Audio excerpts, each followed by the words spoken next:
was going to say, congratulations on being the first person to come back into the studio. Thank you. I'm honored. Special. You have I'm honored. the first time back in the studio with your own episode, and the first and only, hopefully, ghost episode that has been lost to the ethos of the world. The way I took that, We should just put that flip book up with the audio, just parts of it. the way I took it was that there was something spoken in that episode that the universe did not want out there.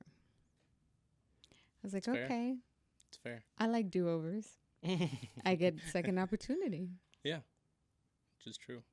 And that day I had a backache and I took a very strong painkiller and I was like, oh, did that affect me? I was taking painkillers too. I was like, influenced. True. I'm like permanently influenced for the most part. I'm permanently influenced. Yeah. We haven't officially started, right? Technically speaking, yes. Oh, no.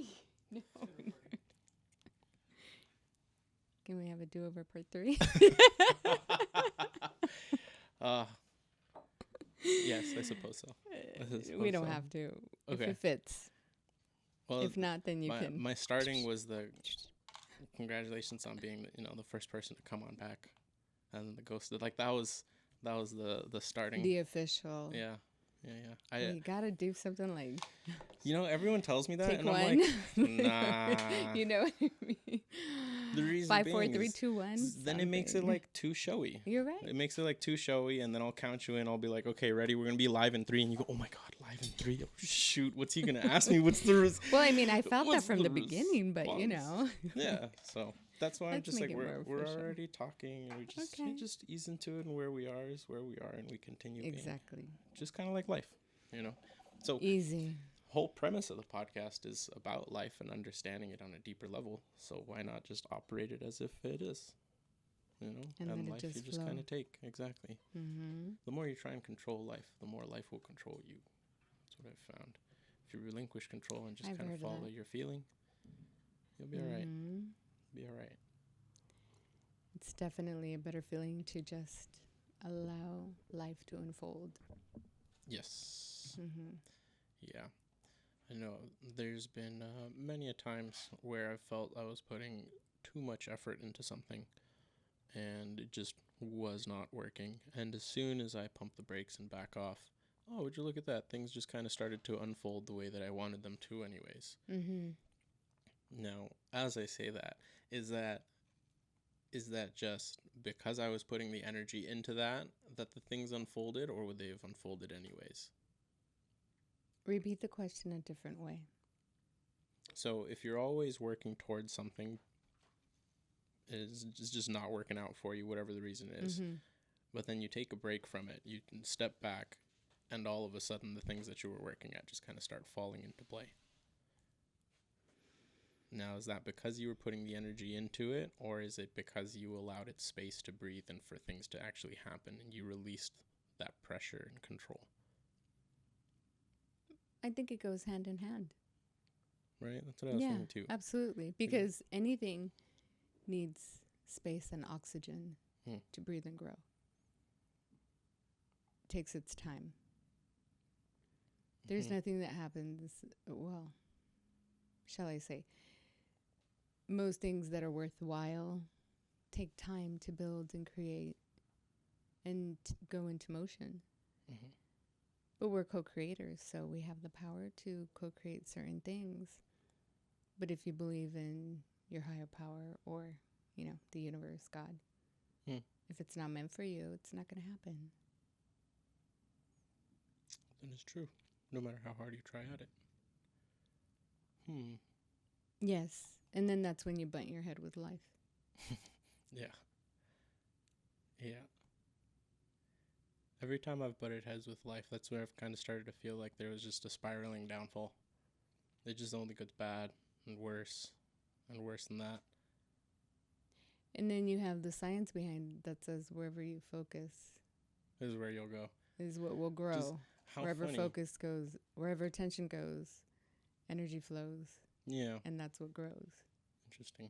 Mm-hmm. See, in writing, there I forget the term. I think it was called like look fixating or something like that, where you're supposed to look at where you want to go, and if you get stuck looking at, let's say, excuse me, a rock on the road that you don't want to hit, because you're looking at it, inherently your body language changes towards it, and you'll end up hitting the rock.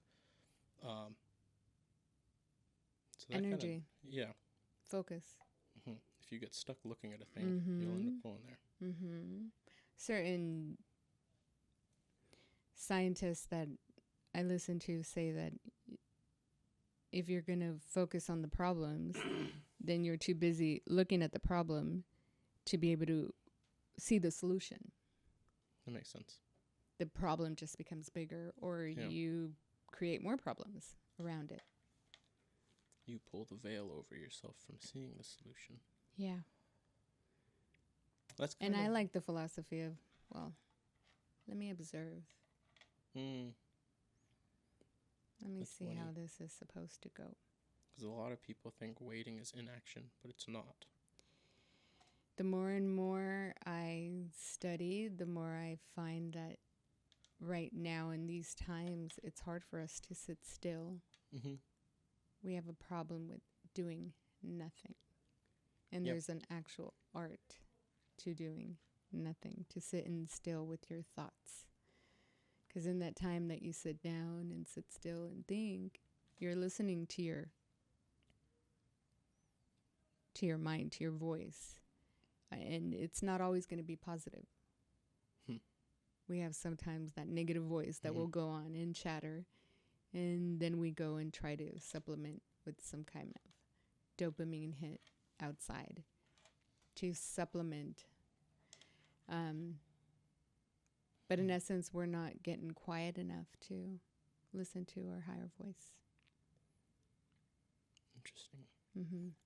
You used to do a lot of meditation, or do you? I should ask. I still Do you do. still do? What about Reiki as well? I am on a what I call hiatus from Reiki. Okay. It's been a couple years. And I almost feel like that season and part of my life might be complete Hmm. because there's other things brewing. As far as being a hands-on healer or practicing healing with my own hands. I love Reiki. I'll always do it on myself and energetically with my family members, my loved ones. It's not a practice that I care to continue as a profession, though, but the study and the energy that's shared through it, the modalities of energy healing and holistic medicine, all of that I continue to study, as well as many other things. So, Mm-hmm. to answer your question, I practice it just for myself. I see. Yeah. But meditating, I continuously meditate. That's good. I meditate all the time. But most of my meditation happens in a moving meditation. Interesting. It's either Tai Chi or it's walking and meditating, connecting with nature. That is my meditation. I see. Yeah. Movement meditation, I think, is key. There's nothing like the power of movement, like we had talked about earlier. You know, movement will shift everything for you. That moves energy more powerfully than I've seen anything else. Whatever kind of movement, whether it's walking, running, exercise, weightlifting, dance, strength training, dance. Stretching. I mean, I did yoga. I did dance forever, for a very long time. That was always one of my ways of moving energy around without knowing it. Now that I've studied it more, I understand it more. What exactly is Reiki? I thought it was like a deeper form of meditation. Yes and no. It takes a deeper form of meditation. Okay. I wouldn't necessarily call it a deeper form of meditation. It takes a certain level of understanding self and your own energy field. And meditation definitely is part of it. It is just allowing the energy to flow through you, higher power energy to flow through you to another person. Much like Jesus did, Mm-hmm. hands-on healing. It is said to be in certain texts that Jesus used Reiki, a certain form of Reiki at that time. The Reiki that is practiced now, well, there's many different forms of Reiki, but it pretty much is the same thing. It's hands-on healing. But when you're providing the energy to create an environment of healing, you're just allowing the energy to flow through. And what you're doing is, what the energy is doing is it's reminding the receiver how to the receiver's body how to heal its own body. So in essence, I mean, it's all energy. Mm-hmm. That's in a very short version. Yeah. It's in a bite-sized form. Yes, very bite-sized. It seems, I use interesting a lot. It's my favorite word, but I'm also interested by a lot of things. It's, I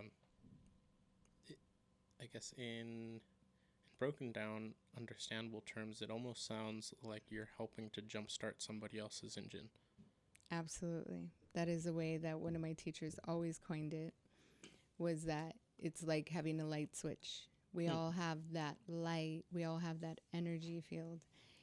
And what we're doing is we're actually just helping the light. Yes, exactly. Or plugging into the macro universe. Interesting. Mm-hmm. That's a trip. It is. It's a incredible field of study. Yeah. That is for sure. And there's more and more constantly evolving. Yeah. But I witnessed some pretty tremendous and amazing, beautiful healings and growth and processes. That's cool. Yeah. That's really cool. It was really cool. You know, some people that are still, that were my students because I taught it for a long time, and that remain my friends and still continue to practice it. That's super cool. It is. It's really neat. So beyond a healer, you weren't just a healer, you were also a teacher. See, I don't call myself a healer. At one point, I may have. At this point, no. I think we are all channels. Okay. You know, of energy, and I assisted people in remembering Interesting. Their body's wisdom to heal. Remembering. That's true. Because at some point, we all forget. We were little and we're connected. These are certain traits. They're just like any other skill. We're not trained to do these things anymore. You know, all these forms of healing practices, including herbalism and all of that, was for a long time, you know, coined Santeria and all kinds of, esoteric. As civilization became more civilized, that's where it started to get those negative connotations, because prior it was always when like the shaman. Society wanted to be more controlled. Yeah, because back in the tribal days, those were your medicine men. Those were your healers. When something happened, that is who you would go to. Yeah. Typically, they had answers. And there's still those, and there's still tribes that continue to practice that way, you know, that have maintained their ways of being and their practices, and but they're very rare. As a society, we practice medicine, and medicine is exactly what it is. It's medicine. but there's a lot of natural medicine out there. Yeah. That is now a lot more and more coming into light. And obviously, because I'm around it, I see more of it, but I see it practiced a lot. Yeah. I think it's funny because now there's even a term for it, holistic. Holistic. It's natural medicine. Yeah. It's holistic. Just so funny. I would have never thought that it would come to a time where you would think, or you would have to break it down like, oh, we're going to go with holistic methods to try and fix this first before we go into the normal. You know, I've always been, medicine. even when I was practicing Reiki and I had my practice, I was always East meets West, which means I am absolutely fascinated with the ingenuity of Western medicine. Yeah. Me, Look for at you. example. Exactly. Exactly. Fascinated. 100%. And I'm all for it when it's necessary. Yeah. At extreme measures. Yep. Like yourself. But there's also the very ininvasive ways that Eastern philosophy, you know, or holistic philosophy is so much better. Yeah. It takes time. And that's the It does. thing. You know, it takes time and dedication. But it's ultimately so much better for your body. Yes. And anytime you and can your avoid, life, your mind, your heart, everything. Yeah. Anytime Everything. your first answer isn't surgery, that's better. Absolutely. It's Or better. medicine. Yeah. There's so Just take many herbs something. out there that are teas, you name it. Yeah. Aromatherapy. There's so many different beautiful modalities that are. That's true. They're not just healing. They're uplifting. Yeah. They change your consciousness. They change your mood. Everything. The first thing that came to mind was an easy nausea remedy is if you have alcohol, just smell it a little bit, like rubbing alcohol, rub it in your hands, give it a nice little sniff. It's not the greatest, but it'll help with nausea. That or like peppermint. Lemon water. Oh, lemon water as well. It eases anything. Any That's kind of angustia. Yeah. Yeah, you don't always have to just resort to taking medicine. No. That's like No. all the old housewives' tales. You cut an onion, put it on the bottom of your foot, and put a sock on. You'll be fine in the morning. Hey, That's funny. that stuff I don't get it. works. I That don't get stuff it, works, but man. it does. It does. I don't get it, but it does. It works. My remedy, anytime I felt like I was even close to getting sick, I would go for a run with shirt, sweater, shorts, sweatpants. Sweat it out. I would go for a run, then I'd take a hot shower, and then I would bundle up. The next morning, I'd feel 100%. Well, I do that without running. Sweat it out. Take a hot. There's nothing like the power of rest. That's true. Rest. It's true. Your body gets to fully regenerate. Yeah. Whenever when you feel sluggish or you feel like you're getting sick, that just means your body needs to rest. And, you know, even when it comes to feeling depressed, it's supposed to be deep rest. Who said that? What's his name? That comedian, Jim Carrey. Depressed. Like Jim Carrey. Deep rest. Rest. Exactly. That's funny. And That it's, is you know, funny. we go through these seasons in our life and you have to allow yourself to go into that deep rest mode in order to rejuvenate and come up in your spring cycle. Yeah. Yeah, spring season. And another thing that popped in my head, because we were talking about deep rest, and it means that you need rest. I don't know if it was Jim Carrey that said it, but another person said it on a talk show. It may have been, but he said, if you're feeling depressed, it's your avatar's way of telling you that it's tired of playing the character that you're making it be. Something like that. Outdated Yeah. characters. Because we are character. I mean, we make that's why it says Absolutely. that you say that person has character. You're your writer, your producer, You're something. director. You're something in life. But And you create all these different personas. and you're not At different always the same times. persona. No, absolutely not. It comes a point where you need to change. I heard this one podcast yesterday or recently, that said that if you are comfortable, and this was this Buddhist that I listened to, and I love him because he comes from a martial arts background, and he talks about the power of movement, and you know how he always associates everything to the movement of energy through movement. But he said, if you're feeling comfortable in your life, that is because you're not growing. That makes sense.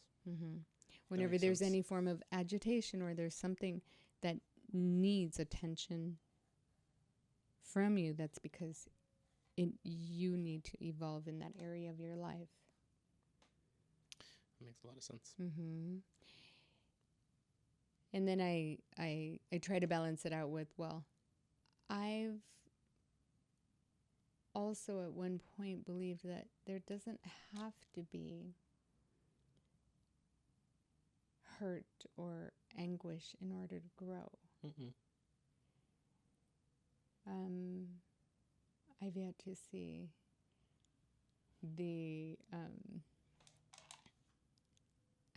see that reveal before me, though. It's always through some form of agitation, even the pearl, right? It starts from a grain of sand stuck in, what is it? In the it oyster. A clam? Oyster. Yeah, I was like, it's not a clam. Yeah, stuck in the oyster, and it starts to create coatings so that the grain of sand no longer agitates it, and then what we end up getting, that coating, is the pearl. Is that pearl? That's correct. Yeah. I remember when I was pregnant, I kept watching videos of women who accomplished giving birth through absolute ecstasy with no pain, and I was like, I'm gonna do that. No. Good luck. It did not happen. I'm all, yeah, she was in a pond in a cave in Hawaii with dolphins. That might have affected a little bit. Yeah, that helped. I saw it was achievable, though. I've seen videos where they achieve it, and I'm like, wow, power to them. Yeah. Didn't happen that way for me. I think for a large majority of the population, it does not happen that way. It does not. I was having a conversation with a buddy of mine, and he was like, yeah, having my daughter born was one of the weirdest things. And I was like, why? He goes, well, we did C-section, and there was a curtain, and my wife was there, and she was like looking around and was like, honey, what's happening? And I was he got like, to see everything. Yeah, he was like, it's all good. He's like, her guts were out on the table over here, and then the doctor was like, here's your baby, and just like hands me a kid over the curtain. No. He's like, yeah, that was so weird. He's like, all right, you two can leave to the other room. And I'm like, well, what about my wife? And they're like, yeah, we're gonna put her back together, and then she'll meet you. He's like, no, put her back. I want to know that she's gonna be okay. They're like, yeah, go wait in the other room for her. And he's like, all right. So I sit there for like 30 minutes, hour. I don't know how long it was, but I'm holding my baby, and like, it's great. I see my baby. She's happy. Like, I'm happy. But also, my wife is in there, and the last thing I saw of her was her guts on the table. Wow. I know. It was like nuts. Wow. Yeah. So I don't think the common person is, in Hawaii with dolphins having in a cave. In a cave, having a blast during their childbirth. I tried. Didn't happen. No dice. That'd be nice, though. It sounds really nice. It does. 100%. The videos make it look closed your eyes and imagined nice beach. I tried. I really did. A whole lot of times. I mean, once I got the, epidural. That took me places. Sick. But I also had to be very present to make it happen, because I had a complicated birth. So after being there for 40 hours, they're like, okay, now you have to give birth. Yeah. Exactly. I was like, okay, give me the drugs. So I got a little bit. Well, I got to still push this kid out. Yeah. And at the end of the day, though, I got to say it was the most powerful experience. There's two that I can say, or two experiences I've experienced that are at the same level of frequency and resonance and just power in that moment that came in. at that moment of actually giving birth to Cian, I love you so much. It was like all the power of all my ancestras came in me. And I was like, this flood of remembrance of like, we've been doing this for eons. And that's when he was born. I know. That's intense. It was, and it was intense. And I'll remember it as what I coin as the most primordial. Would that be the word? Proper word? I think so. Yeah. That refers to like our most primal, right? Primal. Yeah. Yes. Most primordial experience. The other one that was almost equivalent, but different. Life and death. When I saw Grandpa take the last breath. Absolute. Yeah, same but different. Same feeling of like presence. Most powerful presence. Of like ancestors being present. For sure. Interesting. Yeah. Super. If you think about it, they're both an addition, because the birth of Cian is an addition to life, and the loss of Grandpa is A an birth addition to the afterlife, whatever the afterlife is. in addition to spiritual. Yeah. Now, so you said when you were giving birth, that's when you felt like a flood of all of the ancestors.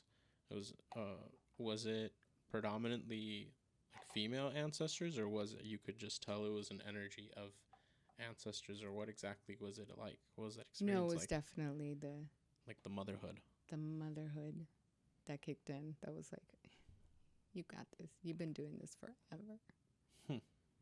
Not me, but you know. Yeah. Us. Female lineage, yeah. The line.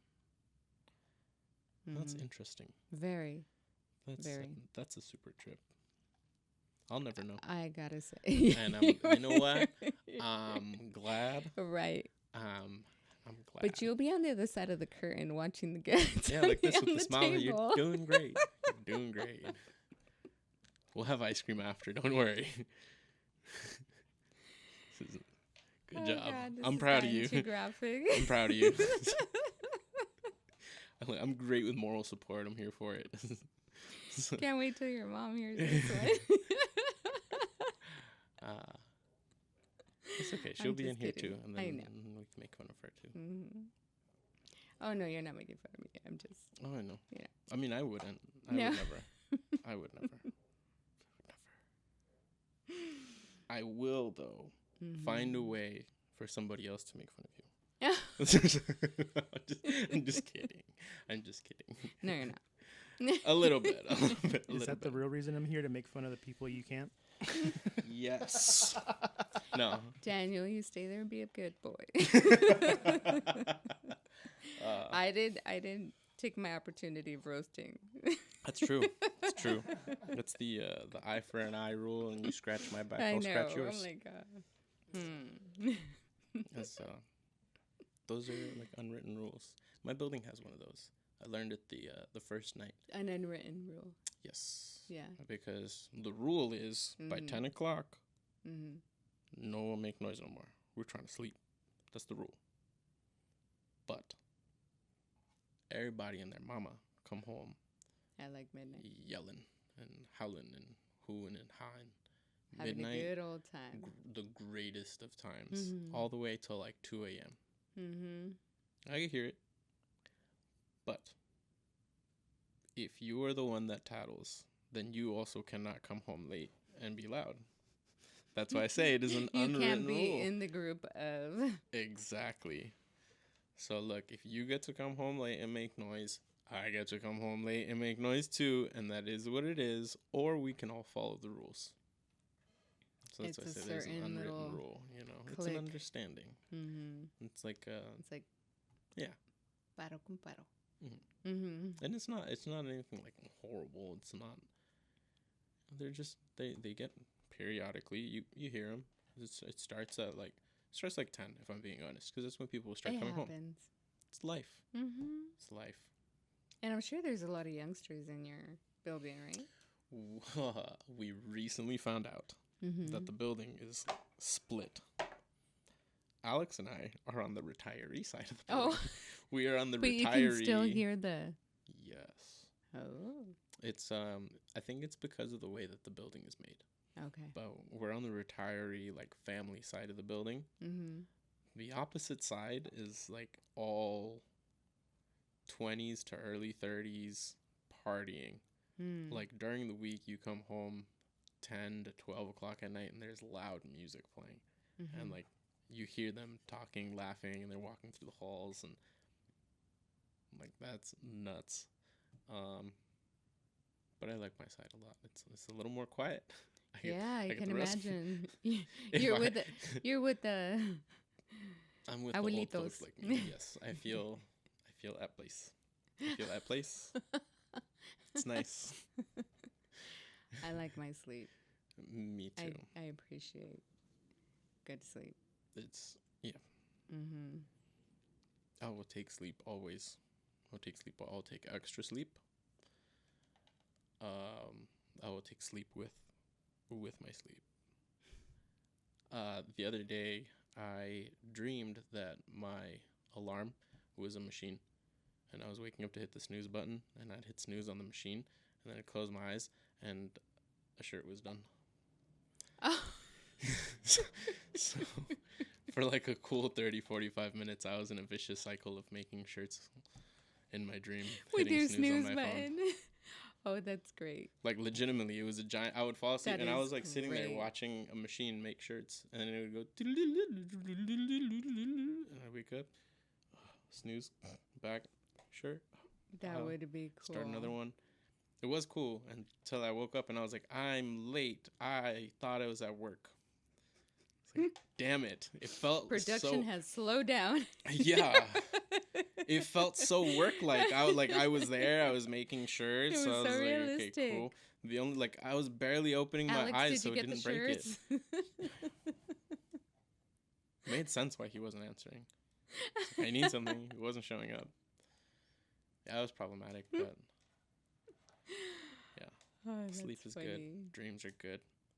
So that's the interesting thing about dreams, and I would personally love to know more about dreams and where they came from and what exactly they are. That's what I would love to know, because sometimes you That have is a some great- wild dreams. Great topic. I've had some wild dreams, that's for sure. Some They're of them don't even make intense. sense. Nope. And people go like, "Oh, it's you experiencing parallel lives or whatever." What You about know- the ones where I'm a dragon? Maybe you're a dragon in another in a parallel Oh. universe. That'd be cool where we're all, well, see, because there's somewhere we're all dragons, but then there's somewhere I'm the dragon and I'm just burning people. So, like, you know, like, I don't know. Sometimes I'm a really good It's person in my interesting. dreams. Sometimes It's an interesting I'm horrible. topic. What does that I mean? mean, I've gone into it a few times as to look up what the significance of dreams are. I've had friends that are very avid at describing what dreams mean. And then there's lucid dreamers Yeah. that supposedly meet somewhere and they control their dreams and they meet there every Yep. time they dream. That's just all fascinating to me. And then there's I people have like no Terrence idea. Howard, where in his dream he says he can go to a mansion full of information. Terrence That's Howard is great. the Yeah. actor. I know. Yeah. He's the one that's on the whole quantum physics. Yes, a whole other rabbit hole, which I Trip. love. Well, I love it too. I'm a big fan I of quantum. I'm love, a fan of love. all of the things that I I have been since don't my understand and early can't explain. 20s. All of it. I got into a deep rabbit hole of quantum physics and understanding because I had a shower thought. How could something come from nothing if nothing is the absence of something? Mm-hmm. So I decided to shower without music in the dark for the first time. And my thought went to, well, I wonder what, like, I was like, where would my thoughts take me if I'm not listening to music? Because usually when I listen to music, I'm just thinking about the song. Mm-hmm. And then I thought about how, like in some movies, people will be like, "Oh, how'd you come up with that song?" I'm like, I don't know, it just came out of nowhere. Like, how could something just come out of nowhere? Like, if you were sitting on a hill and you were watching the wind blow over the grass, like that's inspiration, whether you think about it or not, right? We're So, like, all instruments. yeah. So it's like, how could something come from nothing if nothing is literally the absence of something? So then I started looking into, okay, well, the explanation for the universe is the Big Bang, because that's how it came from nothing. And you have to go down to the quantum level. It's talking about the particles are vibrating at such a specific frequency that they have an immense amount of potential energy. And if they uh, shift slightly out of the proper vibration, collide with each other, then it causes a rip in the fabric of time and space, thus allowing the essence of everything to flood into a new Wormhole and new complete wormhole or universe. space or whatever. What I Yeah. think is Cosmos. fascinating is that the Big Bang Theory was a thing before we had even started to think about quantum theory. Mm-hmm. So we had the idea of how it worked before we even knew how it worked. But to answer your question, what you're saying is, I think in the way that you're thinking of it, it's more like when you think of something that comes from nothing, it's not necessarily that it's nothing. It's just like creative ideas or even like inventions. So exactly, that was my point. It's not coming from nothing. There's still something behind it driving that What's force. what I'm saying. I think all of those ideas already exist. It just takes the right person to put them together and bring To them into the download it. world. Yeah. Yeah. Yeah. So Because it's a collective I've boiled to that consciousness. conclusion. 'Cause It's a there's- collective consciousness. Yeah. But even in instances of like the light bulb was invented in two different countries almost within a month of each other without any sort of communication. So it's the ideas are out there. They're just waiting for somebody to find them. to Yeah. download. So I've always Yeah. said that ideas have their own identity and purpose. They choose you to bring them into reality, and they will present them to That's themselves a good way of as looking at it. they present them to them to you, present themselves to you in a way that they know you will be attracted to it, because the idea is not that initial inception thought that you had. Its end point is once you bring it out into reality, because once energy starts getting put into it, things will happen to make it become what it's supposed to be, if that makes sense. Yes, and every person expresses it a different way. That's why they call it an expression. You know, we're all instruments. Songs get downloaded by many different people, but everybody expresses it differently. One idea comes through multiple people, but each person has their own form of expressing it, own form of, if it's it's song, own way of singing it, own way of harmonizing it, whatever. But ultimately, yeah, it's a collective consciousness. There's, and at the end of the day, it's all energy. When you get down to the quantum level of it, it's all energy. And even in dark spaces, that's where that's where they say the densest, like the dark areas in space, that's where is the most dense matter. That's Dense kind of talking energy. towards like black matter too, no? But Yeah. I think I don't know what that's, I believe, what it means, right? The dark spaces. Yes, I know. The last person I heard talk about it was, I forget his name. Something Neil, not Neil Armstrong. I know. who you're DeGrasse talking Tyson. Neil deGrasse Tyson. Thank you. And he was saying that they don't exactly know what black matter is. It's just a very large mass. Yes, they could just tell it's a large something. You know, it's funny. I've noticed that a lot of those weird like questions, they're not really like, you know, like dark matter or dark energy. It's not really a thing. It's just a possible answer to the equations that were set out by Einstein. They're basically variables that if you plug into that equation, they solve as true and they're proper. So it's a theory, but there's no like physical evidence Proof yet. and evidence. Yeah. Yeah. Just And like, I think that goes to say with any new theory that comes up or form of describing it, I think just every single Apologize for that. You put that on Do Not Disturb. It's an unrecognized number, and it just says, "I love Jeff." Ah, Sebastian. Sebastian. I forgot what I was saying. That was alarming to the Me too. earlobes. So we were talking about. Oh yes, I was trying to say that. So astrologers, the way they forecast per se is, it's all written in the stars per se. And each one reads it completely different. Mhm. Much like it's the eye, beauty is in the eye of the beholder, right? Mhm. Every painting is going to be seen differently by every person. Mhm. It's the same way for astrologers when they see the stars. And I think it applies all across the board to anybody studying space. It's all in theory, and they see it a certain way, and everybody's describing it. Not everybody, but different philosophies, theories are describing it a different way, I believe. You're probably right. As you said that, I started thinking that statement holds true for all of the versions of the Bible as well. If you think about it, the Bibles are all talking towards the same thing. It's just that's just their interpretation of the message they received. Absolutely. Mm-hmm. Every pastor or preach or person reading it will interpret it differently. Everyone's coming from a different walk of life, who has seen life in a different way. Different lens. Yeah. Absolutely. That's the beauty of life. And that's why I love conversation so much. Mm-hmm. It's the only way to get down to an understanding of what somebody is actually perceiving and how they view.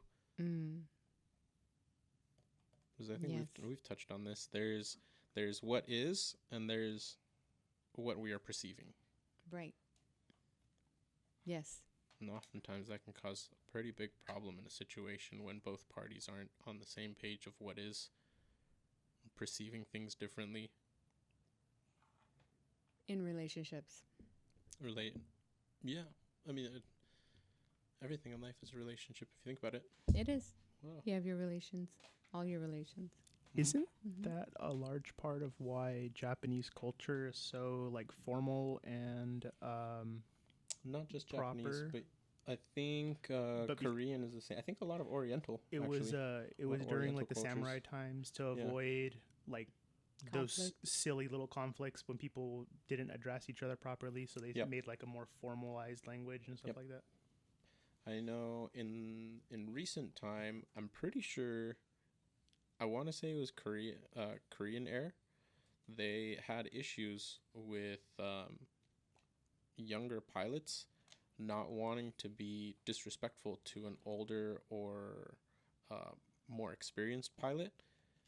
So they would try and say things a certain way, or they wouldn't say anything, and it resulted in something bad happening with the plane. If it wasn't a crash, it was just something happened. Yeah. So they made them switch over, I believe, to English. Is that correct?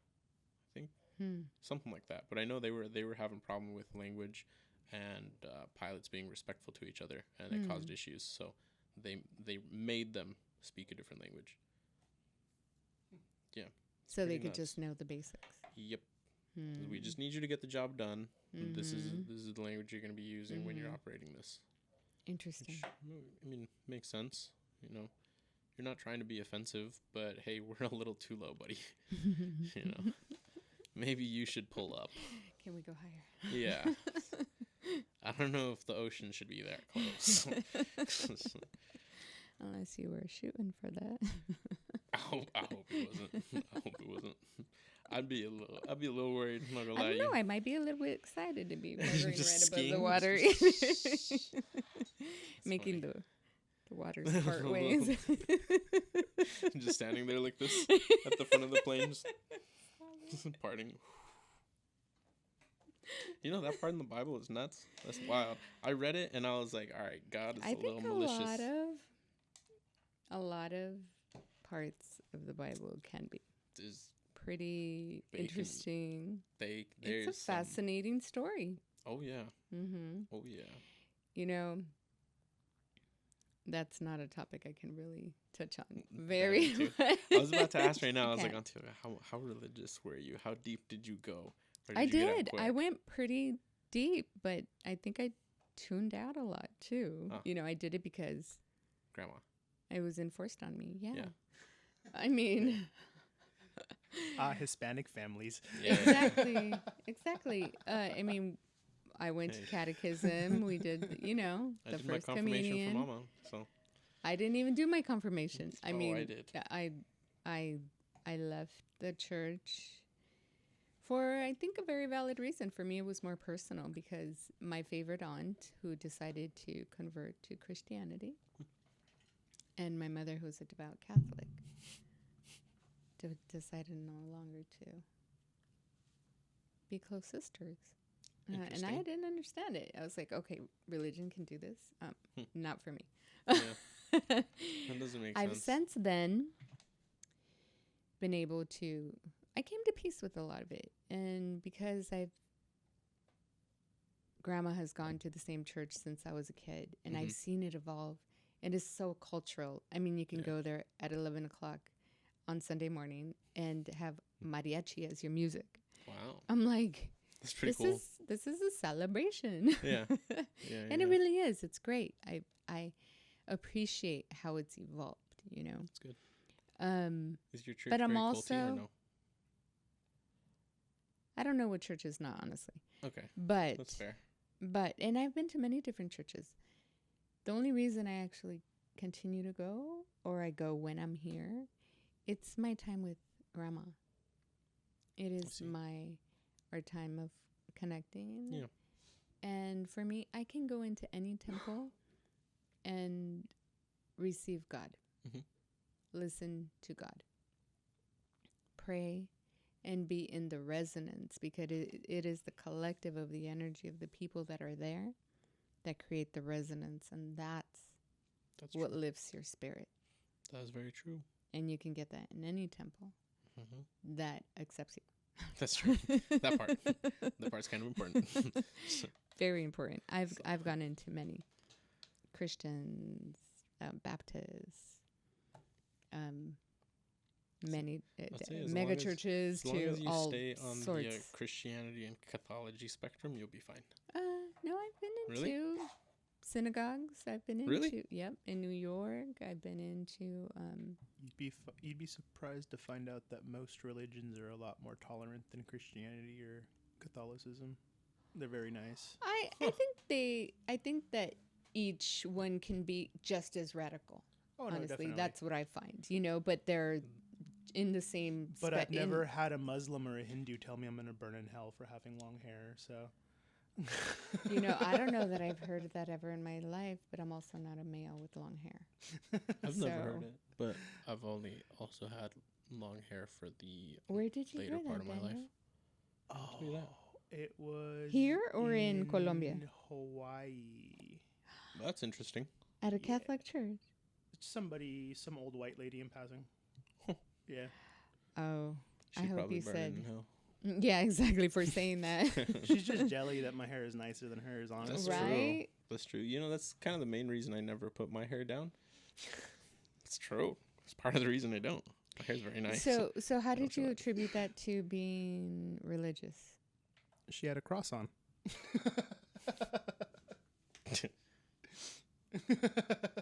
Interesting. I was like, How many by- is that word? by association. Absolutely. This is by association. I think that's my why. response to her was, I feel the love, and then I turned around and walked away. Oh, good for you. That was Good nice. for you.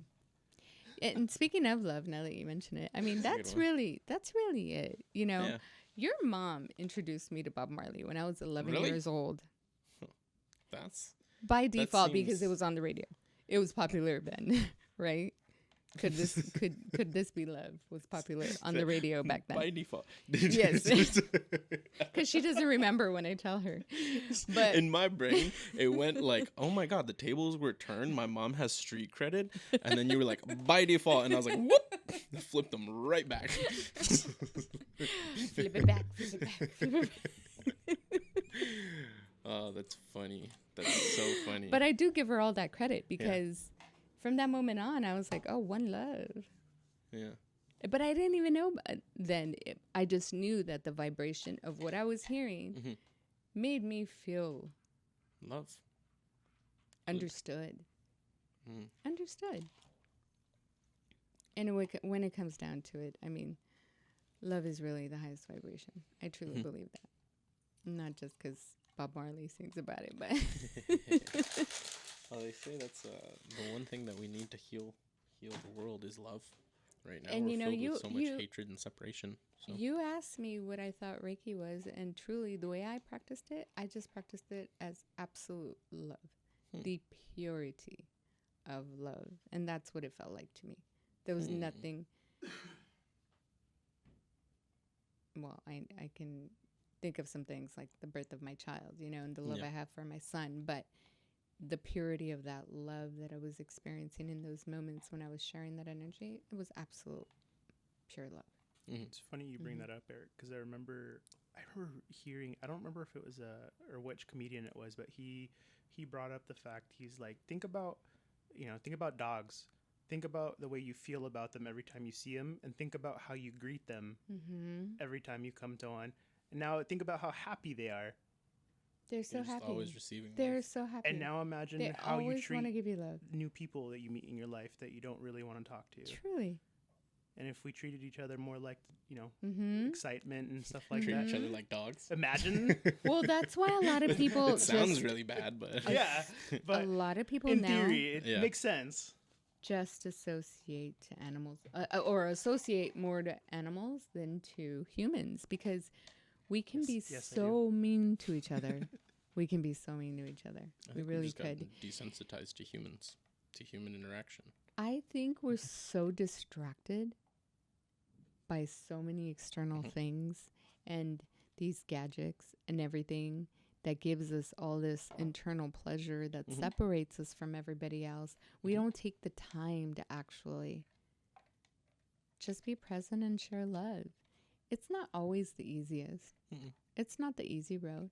But that's why they say, like, what is that easy road saying? Is, take the path less traveled? Yes, I know that it's the path less traveled. Yeah. I believe that. I would agree.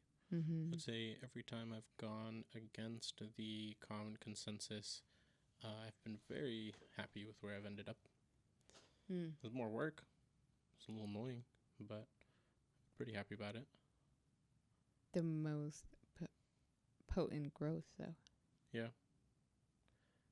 Yeah, going back to the discomfort, because inherently, by nature, humans do not want to change. We will sit in comfort, but we have to force growth. We will sit in comfort, but I think that was a learned trait. I don't think that that's inherent. I think inherently we're moving. And it's because we have everything available to us. If we didn't, we would be going to find water. We would be going to find food, right? But we have all our comfortabilities, so we get stuck in that comfort zone.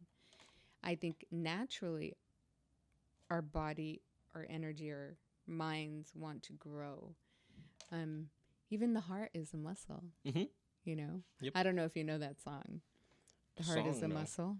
Oh my God, it's amazing. I can't remember who sings it, but it's kind of a hard metal song, but it's called The Heart is a Muscle. And he's like, and I want to make it grow, you know?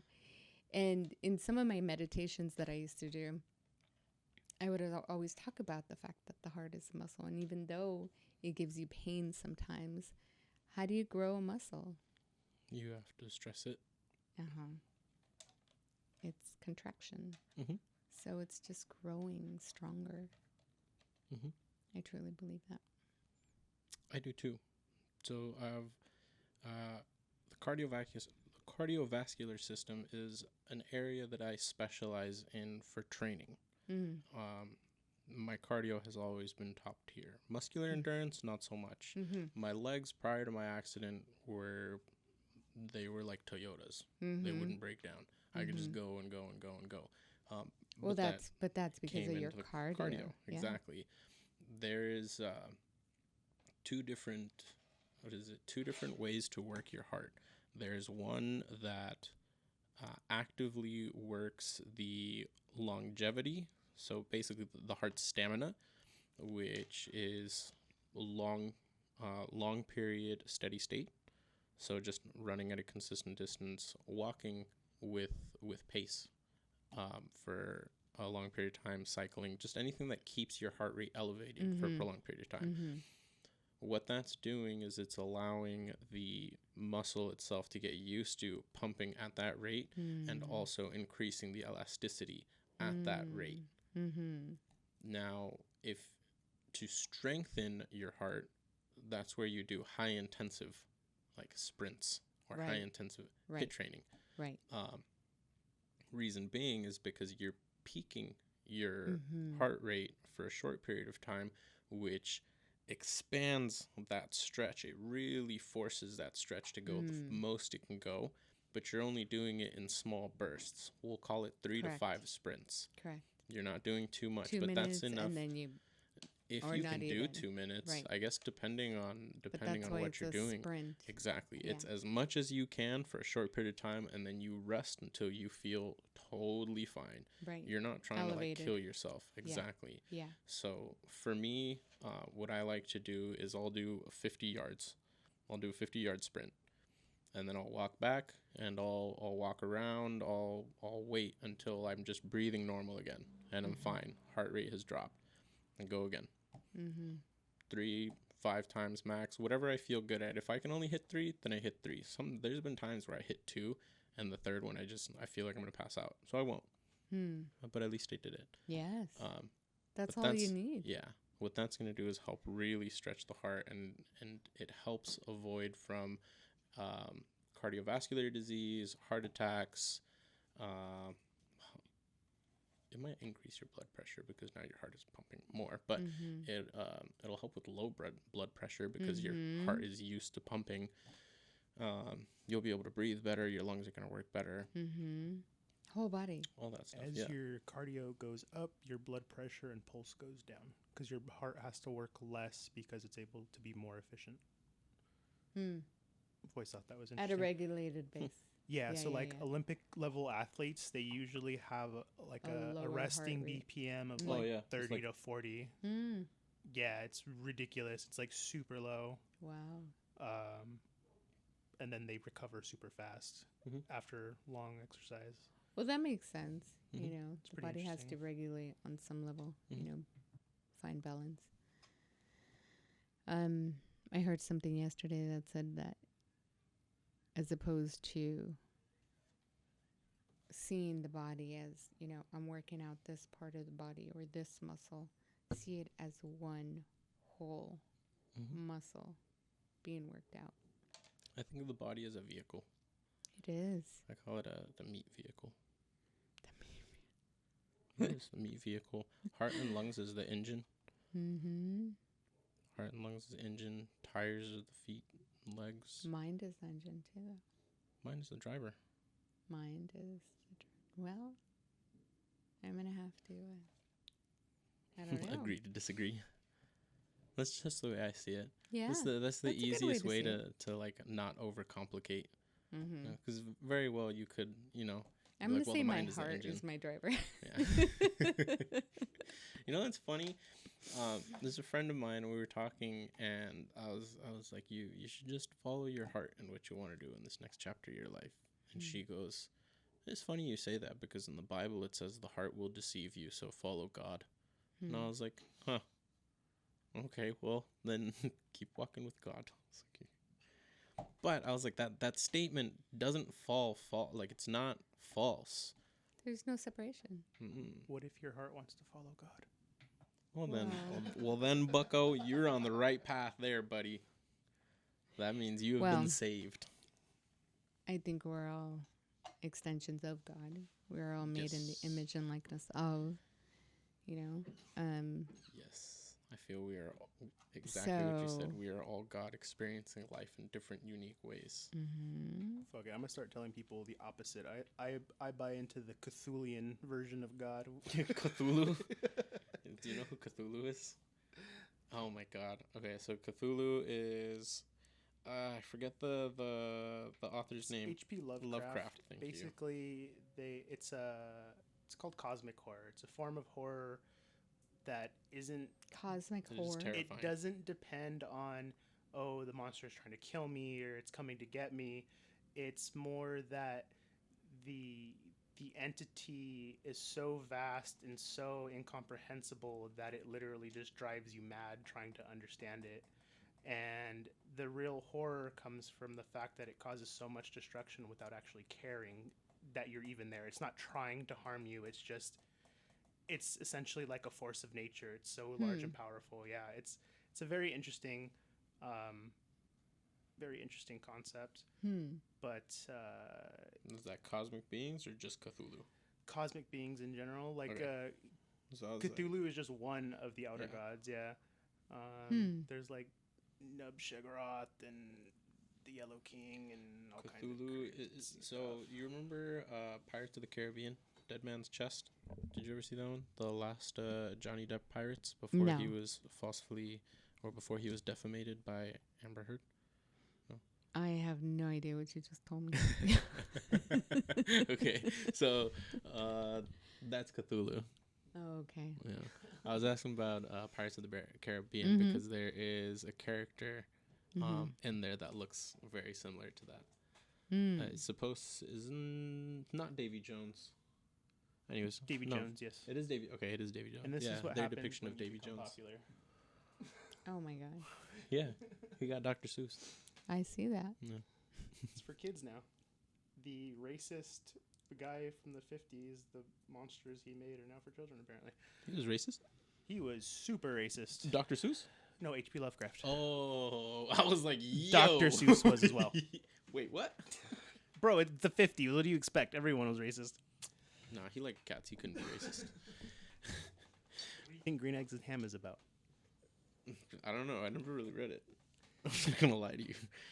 I was just like, this is a wild book. It was wild. And they're interesting. Mm-hmm. I found myself at one of the largest Dr. Seuss art exhibits, technically collections, in Tahoe, California. Oh, okay. Yeah, it was on a road trip that we took 2019 going into 2016. It was me, Alex, his girlfriend at the time, and my friend Leslie. We walked into this art store and we were looking at all the different pieces, and we're like, oh, these are Dr. Seuss, but they didn't look like it was very interesting. There's some pieces that did not look Dr. Seussy at all for a period of time, and then like flip Dr. Seuss. You're like, whoa, that's interesting. It took a turn. Yeah. I've seen So- that in his illustrations. He Like- did it on purpose. He decided to try and write children's books. Yeah. He did some really odd art in the past. I remember seeing it too, I think in Yeah. Northern California, and I was like, this is very strange. It almost reminded me of the Nightmare Painter. Like some of his stuff is just odd. And then Kinda creepy. A little he creepy. turned it. So the guy that was working at that art store, he went on to tell us that when the flip happened, he started getting dementia and Alzheimer's, I believe, something like that. He had something wrong in his brain, and the reason he flipped to making children's books, it's not that he was like, I'm going to start making kids stuff. It's that his wife had like 30 some cats, and schizophrenia. He started to develop schizophrenia, and all of the cats. So every single character you see in Dr. Seuss is a personality that he saw of the cat. He depicted all of the cats in his wife's house. Wow. Yeah, I was like, what a trip. Interesting. Yeah, Dr. Seuss was actually a very troubled man with some secrets. He I think divorced or left his current wife, but didn't didn't say or mention until her passing or something like that, because he had already had another lover. There's like some crazy stuff in Dr. Seuss's history. And some of his, okay, some of Next his chapter. Is he works. forcing it at this point? He has to be, right? If Do Not Disturb is on, he's forcing the notification. Probably. What a dickhead. I know. But yeah, some Who of is his that? works, Sebastian, I believe, the 221. I mean, it says, "Do I want ice cream?" Just put yes because I want ice cream. I don't know who that is, but I want ice cream, so they can have ice cream. Is If it your it's- mom? I don't know. I don't have memories. Oh, wait. Numbers. It's 2 different numbers. Well, it's not important at the time, unfortunately. So. My computer doesn't sync contacts to my phone, so in the Only the messages numbers there's come up. yeah, just the number. Mhm. So I have to Mhm. use context clues sometimes. Mm-hmm. That's why earlier when he was like, "I love Jeff," I was like, "That's got to be Sebastian. That's the only person I was talking to about Jeff today." Yeah. Forgot where we were. Remember what we were talking about? Dr. Seuss stuff. Oh yeah. I think Some the of his ding paintings. means We move on from yeah. that topic. But look into his old paintings. Look into the old Dr. Seuss stuff. It's I have. trippy. Also, it's really look cool. I've up seen it. people reading his books to beats. They are fire. Oh, that stuff is really cool too. Yeah. So there's To people on YouTube that will take like a rap beat and they'll rap Dr. Seuss books over Oh, the how beat. And it's funny. pretty cool. How funny. It works neat. really well. Talk about expression of art, huh? Well, that's Quite. one way. That is quite. I mean, I'm here for it. That's I appreciate most of it. me too. Most. Most. Yeah. I think it's really cool when you can take something that's already been made and almost like a remix, take and two things that you would have never thought would have worked and you mold them into something beautiful that hasn't been seen. Mm-hmm. I think that's really cool. I think so. Yeah. I like it. I appreciate the art. Mhm. Everybody's got a different expression. Mhm. There's so much creativity. You know what's funny? I asked I'm gonna air quotes this one, artist. It's like, what's your favorite form of expression? And they said, well, what do you mean? And I was like, yeah, what's your favorite artistic form of expression? And they were like, why didn't you just ask me what my favorite type of art was? And I was like, because this is how you express yourself, right? They're like, well, you said expression. I was thinking like happy face, sad face, and I was like, I see. That's why I give you the air quotes on the artist. So I was like, oh, you're not really making. You're just, it's the facade of I am art. I have pretty things. Look at them. Yeah. Was he though indeed an artist that you know of? No, this was somebody that I had came across. I had met just online meeting in passing. Yeah. Okay. Yeah. Just like a short little online interaction where we were talking about stuff. That we said were he was talking an about artist. art. Yeah, they were like, yeah, I'm an artist. I make things. Oh, cool. What's your favorite form of expression? Oh, what do you mean? I think that there's such a stigma around artistry, being an artist. Yeah. You know, there's, huh? So YouTube kind of did that. I mean, then again, I think it's the whole entertainment industry did It's that. true. Because they made it, well, if you don't sing good enough to make it, It's true. or if you don't act good enough, or if you don't paint good enough, whatever, then it does not apply to you. And that's not true. We're all artists, just like we talked about life is art. What is the poem that I wrote, or the one line that I remember? Life is an art from the day we are born to the day we depart. Ah, that's cool. So, yeah, life is an art. Yeah. And we all have our different expressions. Every single, not modality, but what is it? We choose how we want to express it, either through singing, through writing, through dance, through Hmm. whatever. And you don't have to make it. You don't have to be No. famous. You don't have to make money from it. It's just a form of your expression Mhm. to stay alive. I mean, I write as a second nature. Mhm. You know, it is. Yeah. Those are the things that I call feeding your soul. Mm-hmm. The things that feed your soul. It's like Absolutely. I make music, but not for people. I Mm-hmm. don't put music out, and I And it's great definitely if don't you make songs. can. I Yeah, mean, yeah. and I make small little sections that I will loop, and I will just sit there and enjoy. So, and I bring this up just to go back to what you said, this artist, Mhm. you know, it's probably just him not being able to come to terms with the fact that, yeah, he likes to paint, but he doesn't feel like he can call himself an artist. Interesting. I'm just saying a possibility, you Mhm. know, because it's such a stigma around it. It's Yeah, very I have ran into people like black where and white, and Mhm. it's not. I'll tell them, I go, I love what you're doing. It's such an art, and they go, it's not an art. What do you mean it's not an art? I go, I'm a Mm-hmm. chef. Oh, That come is on. such an art. That is it's an edible art form. Absolutely. They go, I make There's such houses. artistry there. Yeah, it's like Mm-hmm. I'm what is it? I'm a carpenter. I'm not an artist. I'm a carpenter. It's like, okay, well, There's an let me art look at there. what you're doing. Look at how you do this. You You can just find told an me art nobody else can. to everything. Exactly. Mm-hmm. Which I know I've shared this with you, but it's a big driving force again of the podcast is Mm-hmm. I had the thought of art imitates life, and I went, and that took me to um, imitation is the greatest form of flattery. I went, okay, Hmm. so if art is imitating life, that means life in itself is art. And what is the act of art but creation? Because when you're making art, you're creating. Mm-hmm. But creation in its essence is life. So that means life is art, art is creation, and creation is life. So it's a full circle.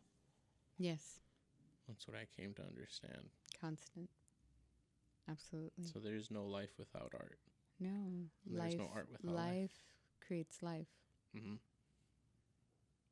And I think that's why good pieces of art can speak to us so much. Because, as we were saying, it's an expression. Part of us goes onto it, and it can be felt. It can be felt when observed. Absolutely. Back to the resonance, right? And then, but then going also back to all ideas are in the ethers Mm-hmm. and in the collective consciousness, you know? Collective consciousness, that was the term. Mm-hmm. Um, yeah, sometimes or not sometimes, most of the time, most brilliant genius artists that you come across will say that they channeled their work. Mm-hmm. It came through them. They're an instrument receiving it, Mm-hmm. downloading Mm-hmm. it. Yeah. With But the that vessel. also, yeah, and that goes for information, period. You know, there's times where I sit down and I do stream of consciousness, just stream of thought, writing, and it's just like, you know, Mm-hmm. and that's coming from somewhere. I don't. It's just me letting go to the moment of creation in itself, and it takes its own form. Interesting. Interesting. I never thought of it that way. You're kind of opening the door and allowing the floodgates to run through you. Just, Absolutely, I call that inspiration. Mm-hmm. But if you break down inspiration, it's what in spirit, in Spirit. inspiration. Spirit. That's what I feel right now. That's pretty crazy. Hmm. In spirit, inspiration. Inspiration is coming through spirit, through the spiritual realm. Yes, Just when it's without separated, digging, when you I want to suppose. give it a Yeah. this is this way and this is that Yeah. way, but really it's just one big operating system, Yeah. you know, happening. Like I've explained to you before, I don't see spirituality separate from life. You know, Mhm. I think it's all encompassed. Just like I say, you know, I think we're all part of God. We're all Mhm. living gods made in the image of. Not in the religious sense, I'm not saying we're higher and above than God, but there is an, ultimate force happening through all of us, and that interconnects us all. But we are the ones making our own reality. We're co-creators. Hmm. So, I like that term. You keep using it, co-creators, co-creators. which is very true. Because if you want to follow the biblical sense, yes, God gave us the world and gave us our consciousness, but he can't dictate anything beyond that. He also gave us free will. Yeah. Yeah. I mean, the story goes that he sacrificed himself to give us freedom of our sins. Mm-hmm. He's already forgiven all sins. All sins. All sins. But it's also up to us to, live the very basic, essential good life. Yeah. That's what the 10 Commandments are for. Excuse me. It's pretty crazy to think if, let's say, if it were all real, that the person that made everything for us also gave their life so that we could live on without judgment. Or not necessarily judgment. That we could continue living with forgiveness for all of the mistakes that we'll make. Forgiveness is key. Not just for the forgiveness of ourselves. Ultimately, yes, forgiveness is for us to be free and liberated from holding anybody accountable for doing any wrongdoing to us or our perception of their wrongdoing to us. Mm-hmm. You're forgiving them to liberate yourself. Mm-hmm. The forgiveness is a practice. Oh, yeah. It's a constant practice, and it is key. It is one of the main principles, I think, of life. Well, we've talked about love and that being a very powerful force, and forgiveness kind of falls hand in hand with love. 100%. But then the opposite is a grudge, right? I feel like that's the opposite of forgiving somebody. Resentment. Yeah, and that's pretty fucking strong too. That is very strong. So that's equal strength, but it holds you down. Yeah. There's no liberation or freedom there. Mm-mm. For either side. For either side. And actually, the opposite party probably doesn't even know sometimes. That's true. That you are holding that grudge. That's true. It's harming you more than it's harming them. Mm-hmm. In most cases, I want to say. Mm-hmm. I would agree I with you. have found that to be true. Yeah. Mm-hmm. I would say you're very right. 80% of the time, the people that have wronged you didn't even know that they did it, because typically people are acting in what is my best interest. Mm-hmm. So the move that they made that may have screwed you over, it put them in a better position. There's a good chance they didn't think, oh, if I make X move, it's going to screw them over. Yeah. It was like, if I make X move, I'll be able to pay my bills, get into a nice house. I won't have to worry about this anymore. Mm-hmm. That's most likely what's going on in their head. Whatever the situation is, it's, you never know what's going on in the other person's head. 80% of the time, I want to say, it is not intentional or personal. They are just doing the best for themselves. Mm-hmm. Absolutely. That not personal part is very important, but I think it's also really fucking hard. It is so hard. It's important to know that most things are not personal, so don't take it that way. But it's really hard to not take things personal. I mean, it's the number one thing on the 4 agreements. I don't know if you've ever read that. I was thinking of that book. Yeah, I haven't read it, but I've heard of it. It's the hardest. Mm-hmm. Absolutely. Don't take things personal. Absolutely. But if you constantly remind yourself, it is a lot easier to let things go, I gotta say. It's a lot easier to move through life, too. Period. It's not personal. None of it is. No. You're very right. And sometimes not even things that are personal. That are coming directly from yourself are not personal to the other person. I see. You know what I mean? Yeah. it's not always in a vindictive manner or in a very personal manner. It just sometimes unconsciously comes out that way. And there's the practice Mm-hmm. is to be absolutely very conscious. That would lead into being impeccable with your word, Absolutely. right? Yes. Yes. Mm-hmm. That's also, well, that's hard because first it comes from don't take it personal, which oftentimes heightens emotions. So don't talk off of your emotions because usually when you're talking emotionally, you're going to say something that either you didn't mean or that you didn't want to say. Mm-hmm. What are the other two on that? I know I'm trying to remember. be impeccable with your word. Don't take things personal. Do your best. Do your best. Was the other one forgiveness? I don't think it is. I don't think so either. I can't Do you remember? What is it? The four? Four agreements. Four agreements. Um. We looked it up with Bedrock. Oh yeah. We talked about that Oh, you book as did? well. Yeah. Okay.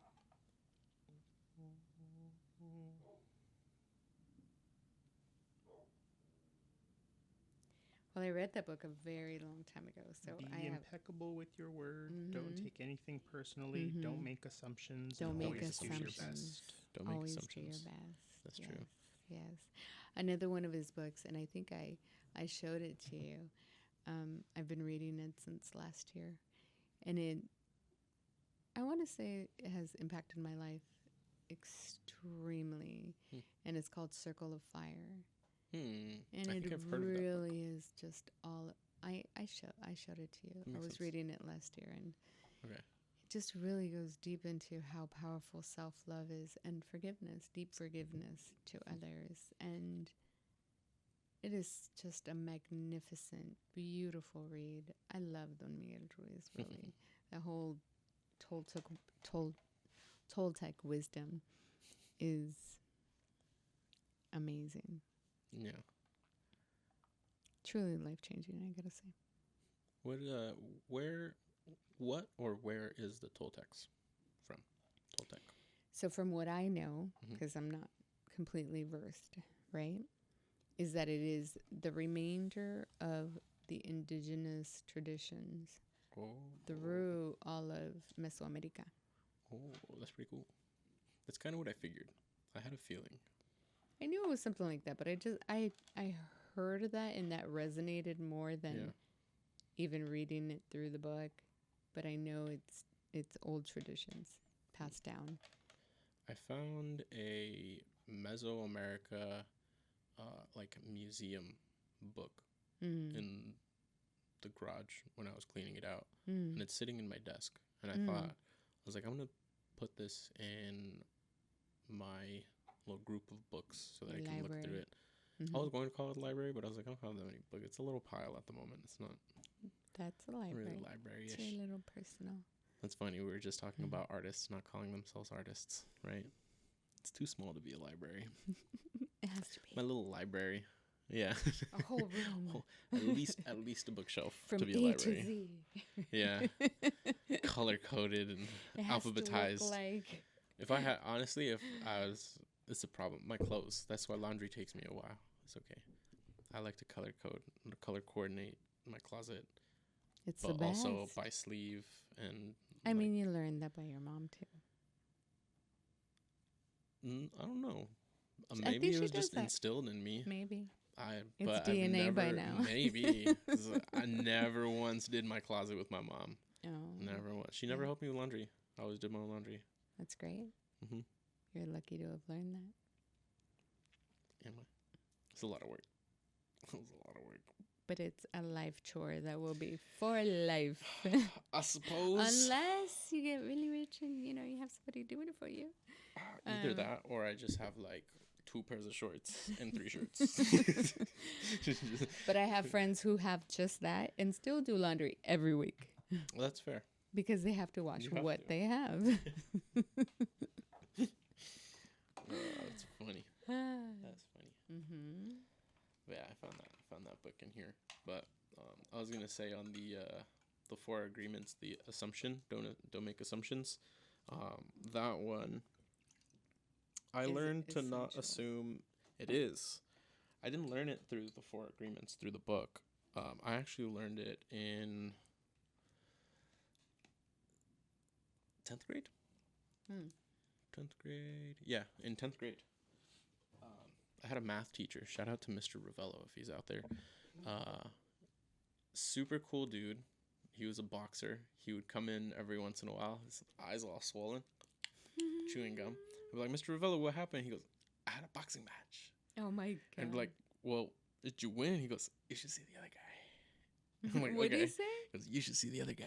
And that's how he would talk to, like, really quiet. You should see the other guy. Chewing his gum like that with a big old smile. Super cool dude. I forget what exactly happened, but somebody did the homework wrong. It was like they did the wrong page, or they figured that um, this was gonna be it was just they just assumed, right? And they went to turn it in, and the teacher goes, this isn't it. What happened? He goes, oh, this and that. And he goes, do you know what happens when you assume? Hmm. The guy, exactly. The kid goes, no, what? He goes, class. When you assume, you make an ass out of you and me. And he underlined it. He goes, funny enough, that's also how you That's spell it. right. And that never left my head. I was like, okay. Of course. Like, So anytime I would go to spell it, I'd go ass out of you and me. And it works every time. But it's also a great saying. Anytime you assume, you're going to make an ass out of you and me. Wow. It's I great. remember that one. I gotta say, I didn't remember it until now, but I have It come was across logged it. back there. That's a good one for sure. It's very true. Absolutely. You have to. I think the only times I've been right about assumption is with like my closest of friends on simple things, like the simplest of things. I The was like, most simplest. It's like, I know your food order. I know you're gonna want this. Yes. Yes. But if it's like we need to make a decision about something, Well, I'll we're be like, I not don't know if mind you're- readers. Yeah. And especially when you're in a male and female relationship or Oh, yeah. any kind of relationship, Mhm. you have to have, that's why communication is key. You can't assume and you can't expect another person to read your mind. And then also since we're on the agreements, going back to the not taking everything personal and trying to do your best. And then if you ask somebody to do something and you weren't extremely specific on how to do it, and it didn't get done the way that you wanted it to, but it's now done at least, you can't be mad about it. That's correct. Can't be mad about it. If you didn't give the details. Then you just got to do your best to be thankful. That's Like, you know what? Thanks. part of the I'm glad you did agreements. it. Because there's been times where I'm late to meet the buddies and they're ordering food. And shout out to B, love him. He goes, do you just want me to order for you? I say, yes. What do you want? Get me whatever you think I'll like. If I don't like it, it's not his fault. I have to eat it and say, you know what? This is very interesting. I appreciate you picking it. Thanks, pal. I have food. I didn't tell him, fucking pick me this. I didn't look at the menu, nothing. But he did order me the food, and it was there when I got there, and I got to eat with everybody. So, you know, That's the sometimes, practice. Yep. Sometimes you gotta lay in your bed. Because these agreements are, I mean, they're essential. They make sense. They're all good in theory, you know, as In everything. Theory. I love theory. But in practice, that's a whole other ball game. See, I say theory because in theory everything works. It sure does. In practice is where you figure out where you need work. That's correct. That's correct. And it's only through practicing it that you build that muscle. Yep. You build the strength of coming directly from that place as opposed to like in retrospect. Having to look back and do the learning. Be like, damn. Yeah. Like, if I would have said this a little different, I probably could have not been so mean. Such is life. Everyone's having We a day, learn. right? That's why That's we're how here. we learn. That's why we're here, and that's the point of the game. Absolutely. I feel like you should keep learning as much as you possibly can and share that knowledge with anyone that's willing to hear it. There's a chance that you'll get a little nugget in return too. And we're in this vehicle. We're just in this vehicle with this conscious recollection of being in this vehicle, in this body, at this time, in this space and energy once. Mm-hmm. This is the only time we have this experience that we know of. That's And true, so that we know we of. have to be absolutely present. And I heard somebody say that, why would I want to be so focused on the spiritual when I know that that's where I'm going back to? How interesting. I need to do what I can here in this body, in this lifetime, for the community, for whatever you decide your Mhm. purpose is. Hmm. And I liked that. It stuck with me. I was like, This that makes the most sense. That does make the most sense. 'Cause there's people that have said, like when you leave here, there isn't even any telling that you'll retain any knowledge from here. mm-hmm. So yeah, why worry about what's next? If we're gonna go there anyways, might as well put all of the focus into here. Enter here now. Mhm, Mm-hmm. remembering everything from here, doing your best to stay proper in here in your head for as long as you can too, because that's kind of important. Very, not just kind of, very, Yeah. very important. Yeah. So Very important. if this thing goes on you, then you're kind of just stuck at everyone's whim. That's fun. I Still know. going. 4th of July round 2. Fuck Round 2. yeah. The after party. We 4th of July, Independence Day. It's 4th of July, the after party 2. That's funny. I'm here for it. That'd be great.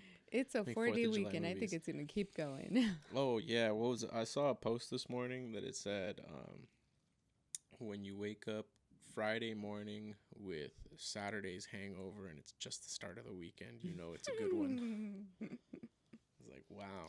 Well, when did those It's rough. fireworks go off when you were talking about staying right up here and how important that is?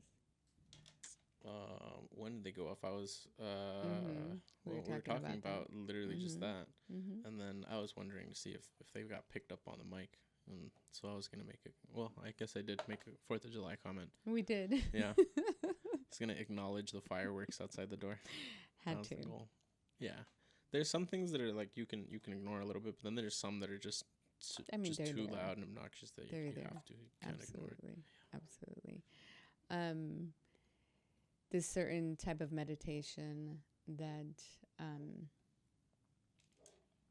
that says that whenever you're in meditation mode, you acknowledge all the sounds as opposed to trying to ignore them and Mhm. silencing the sounds around you. You become one with all the sounds. You allow it to Mhm. all be one big, beautiful orchestration.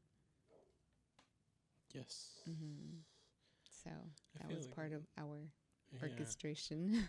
That kind of translates to life, though. Absolutely. So in meditation, 100%. you try and reach a perfect orchestration of being with the sound, so that your Being brain with can life tune happening into it, all right? around you. Yeah. Or at that point, you're really, or I guess in the conversation aspect, we were focusing on just the sound part of the meditation, Mhm. right?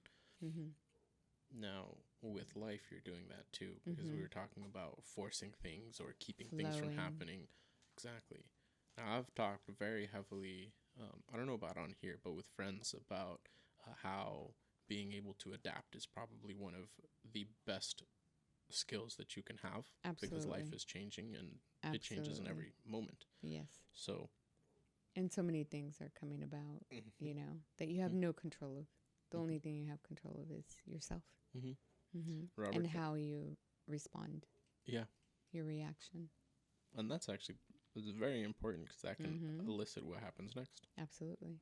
Robert Downey Jr. said he learned this from one of his, I believe it was an acting coach or another actor, but he said that improvisation in acting is one of the greatest skills that you can have. Absolutely.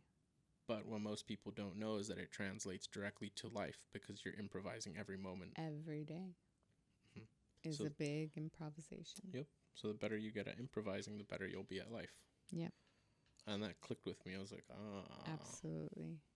I agree. Yeah. 100%. Yeah. You can never control all operating parts around you. Mm-mm. Just gotta learn how to adapt to them and make your best call from there. Yeah. Not, and I mean, I think it takes adapting as well as um, knowing your own reactionary Mm-hmm. impulses. And I think that's where meditation is key. And being super hyper vigilant of applying your 4 agreements. Yeah. Yeah. Mm-hmm.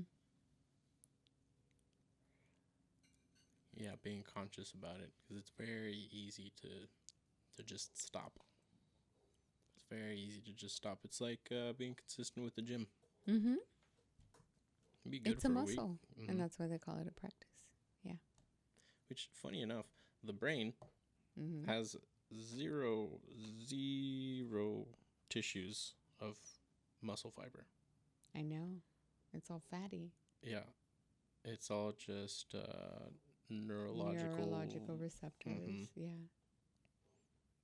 But it contracts like a muscle does. Very interesting, huh? Mm-hmm.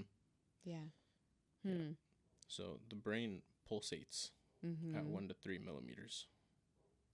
In conjunction with the heart, though, Mm-hmm. right? Mm-hmm.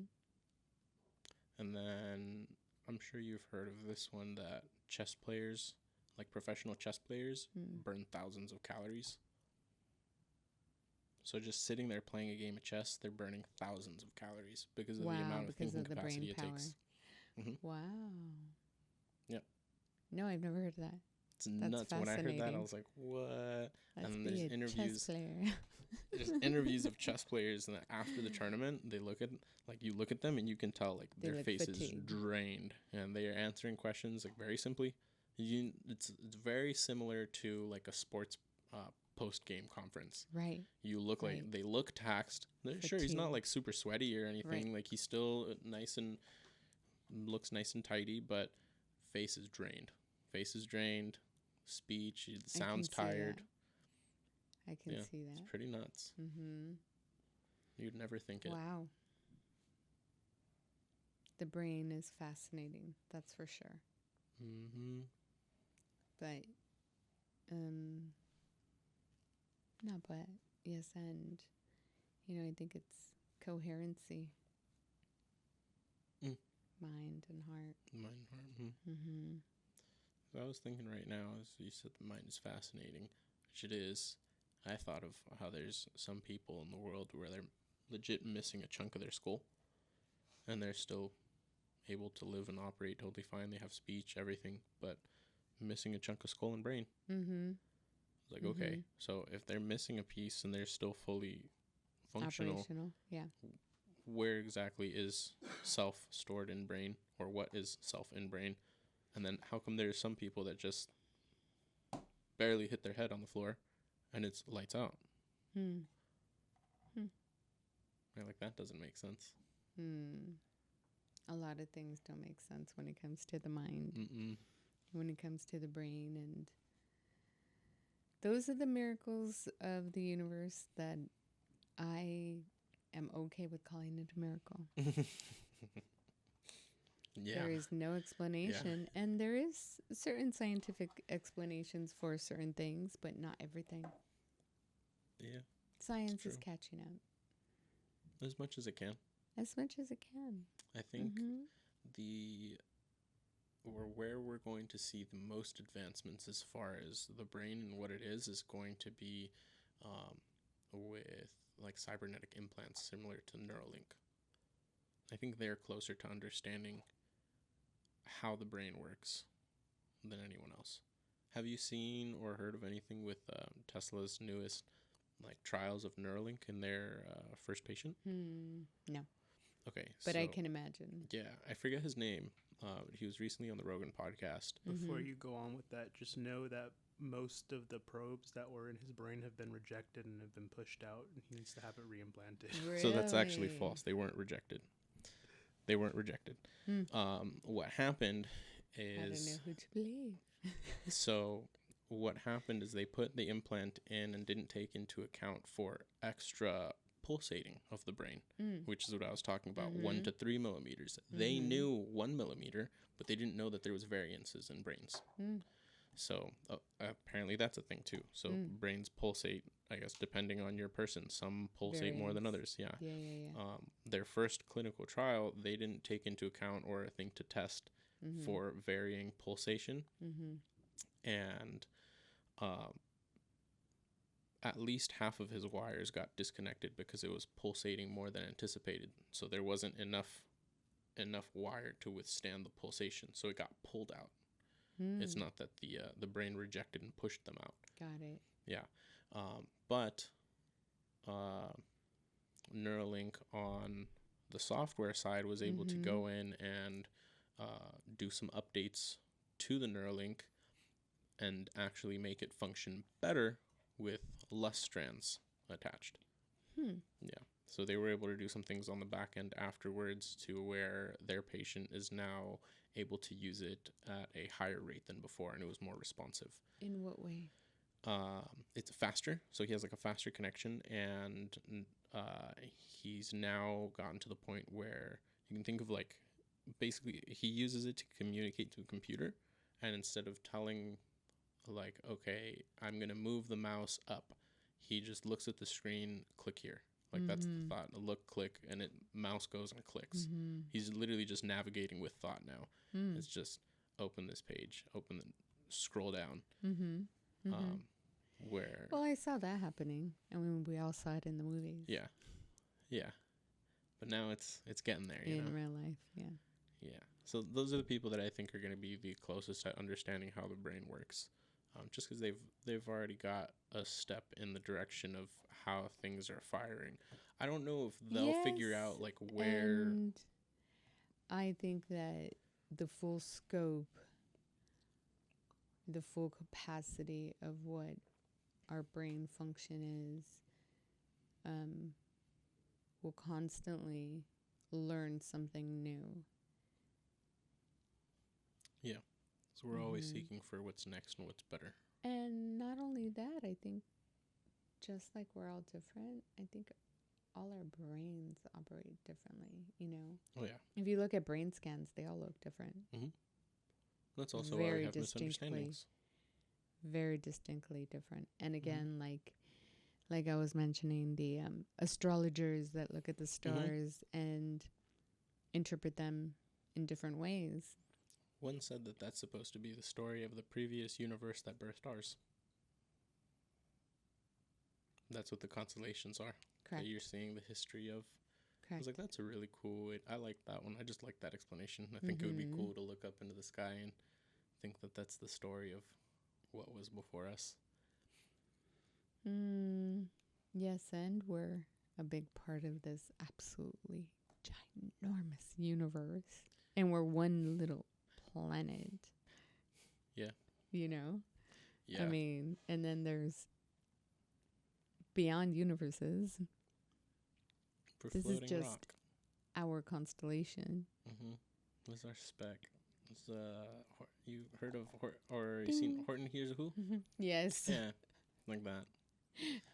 That's Becca does. Think of that. Think about that every now and then. Just a tiny little speck floating through nothingness.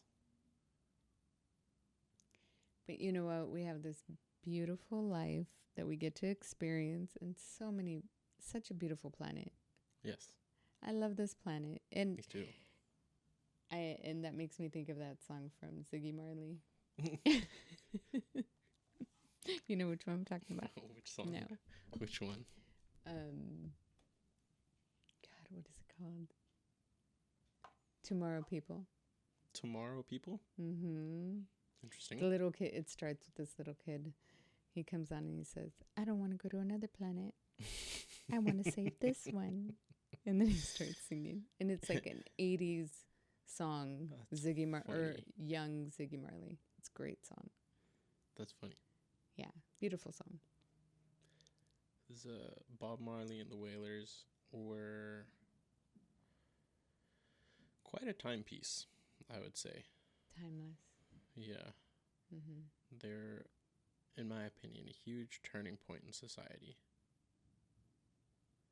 There's a movie. I think there was a full-on movement happening at that time, wasn't there? I don't know. That's That not my was like time. the hippie I was era. in exploited deleted terms. I was in a nutsack. We, oh dear, you weren't even there yet. Mm. I don't know. Maybe no. Yeah, you were. We won't talk about that. But you were a twinkle in the sky. But I mean, I wasn't here either. But from what I know, that was the movement of like the hippie generation. It was a full movement of one love and peace and enlightenment and psychedelics I and see.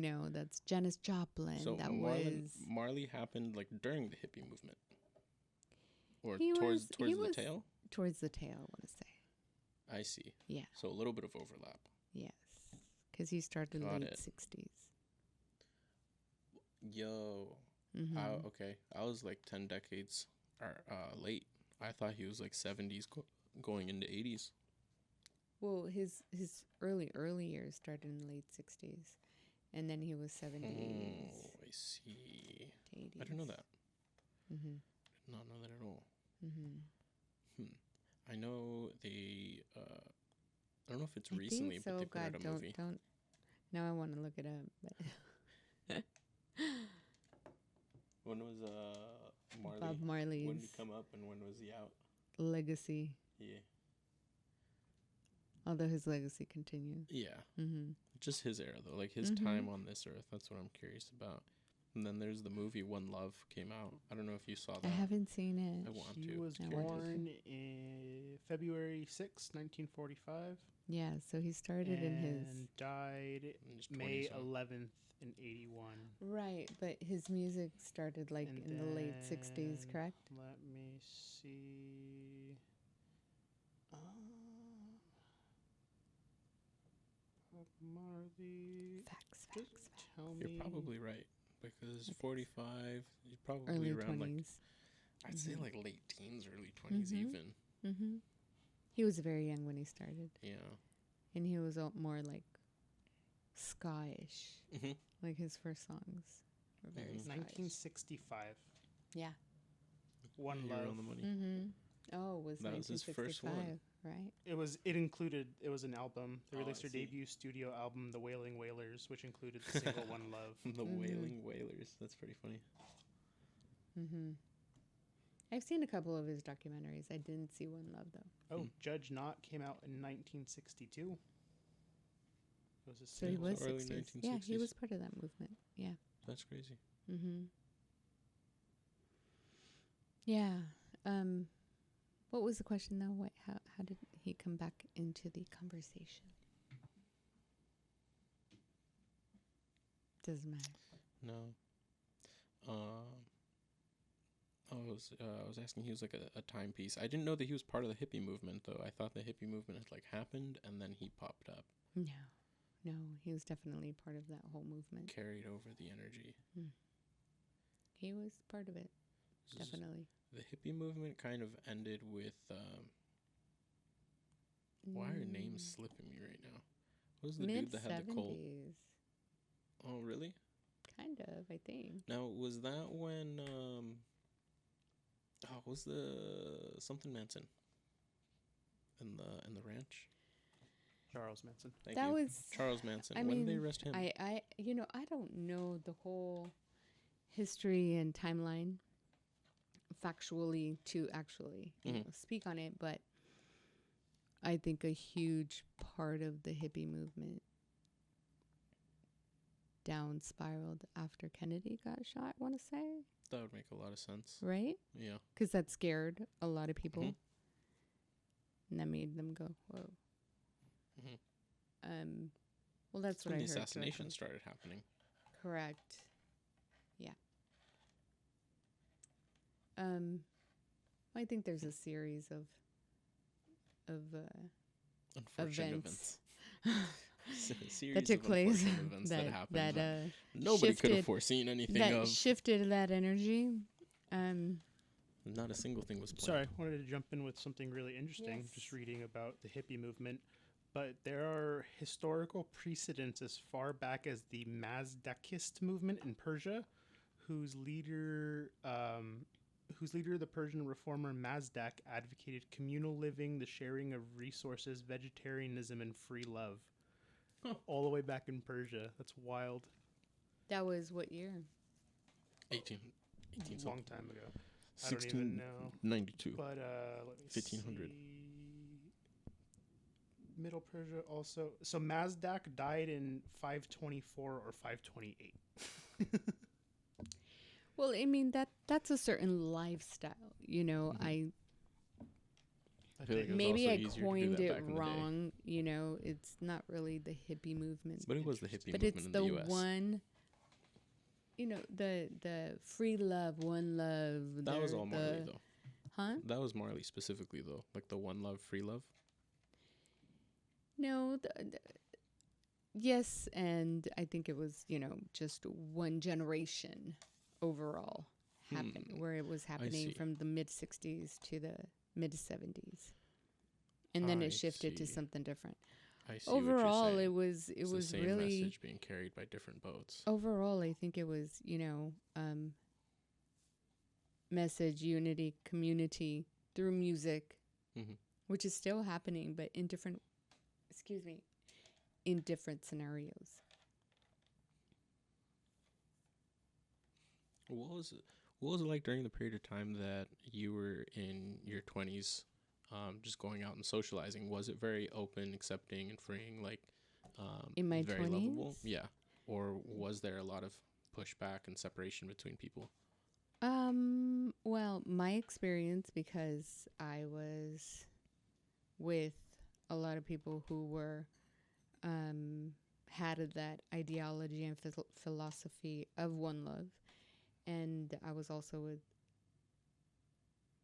underground movement, now called rave movement, or the rave scene, whatever,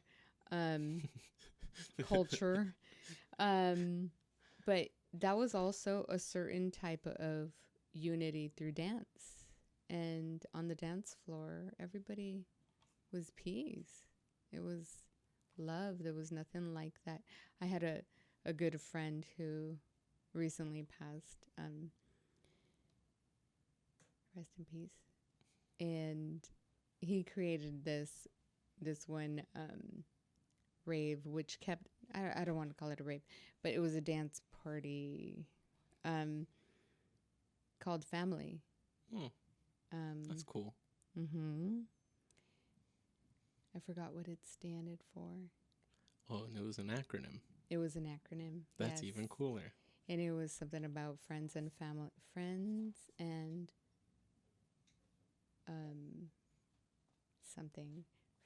something through music, you know, connecting and coming together through music. And it truly was that culture. We all got together through music. Yes, you know, there was existence of many different elements. But ultimately it was about connecting through music. And so was it more accepting? Yes, on the dance floor. Yes, within those cultures. Yes, with the people that I connected with. But that wasn't on my everyday. I mean, are you asking as far as everyday in like society? How is society? Were people more accepting? That was the question. Yes. Was it very open and people were willing to help, or is it more like how it is now, where things are a little bit separated based off of ideologies? I guess it depends where I was looking.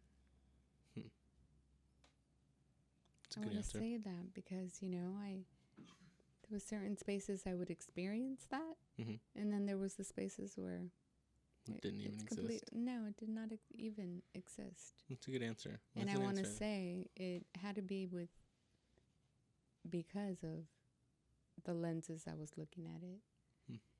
and also my level of comfortability.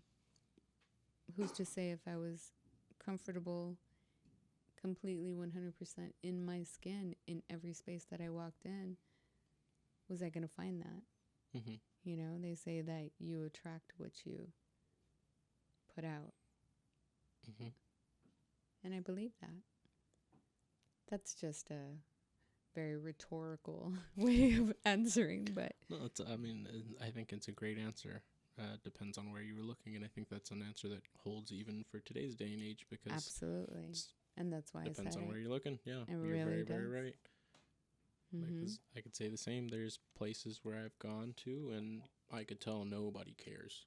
Nobody cares about anything. No one's looking at you. Mm-hmm. They might be looking past you. Mm-hmm. No one's looking at you. Nobody cares what you're doing, how you look, Mm-hmm. who you like. It doesn't matter. And there's places where as soon as you walk in that door, they've already got an idea of who you are. You feel Like, oh, I'm judged already. completely prejudged. Yeah. But then, I mean, when you break it down, does that have to do with your own state of being in that moment and what you're resonating and what frequency you are vibrating at? That's what they say. Let's say yes and no. There's I think he's a guru. I was going to say shaman. There's a guru, I forget his name, but he said it is up to you to choose whether you want something to affect you or not. So sure, you can feel the judgment of other people, but that doesn't mean that you have to hold on to it. You can feel it and go, that's nice that you judge me, but I'm here to do a thing. So you go on about yourself. He was prefacing, or he was getting at, no But one's are actually they making you truly angry. judging you? I guess you'll never know unless you ask them. Exactly. Are they verbally saying that you are judged? Or it is just a feeling? Could just be a feeling. And what 50-50 chance that either that feeling is. What is a feeling? When you break it down, a feeling is very temporary. Yes, feelings are temporary. The Buddhist that I listened to, he said, when you see a cloud in the sky, does it remain? Mm-mm. No. It transforms into what? Sometimes rain. And then after rain, what happens? Rainbows. Or the plants grow. Oh, yes. There's growth in that process. So, how did I stem onto there? We were talking about whether you were really being... Yeah, feelings being aren't... judged. Yeah.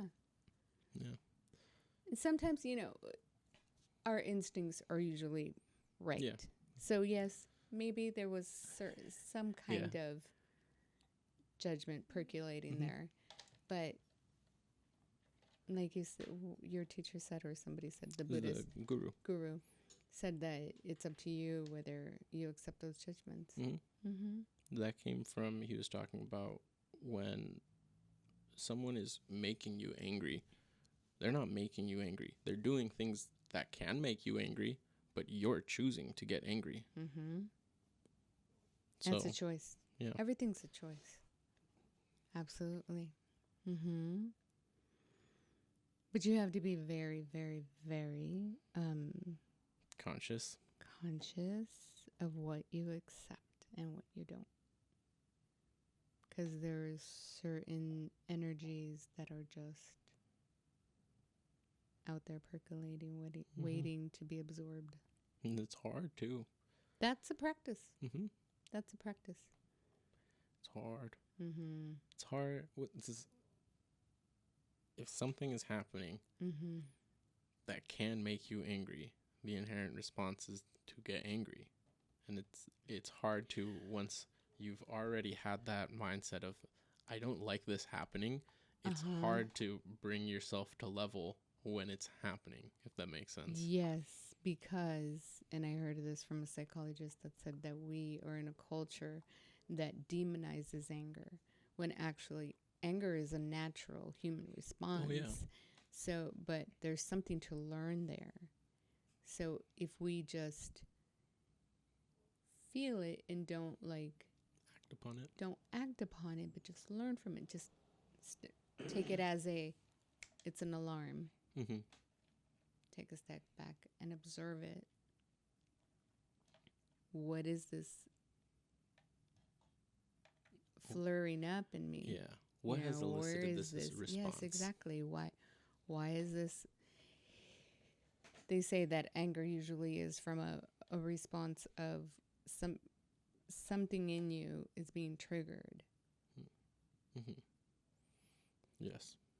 Who is it? Joe Dispenza. I don't know if you listen to him, but he's fascinating. You should listen to him. Okay.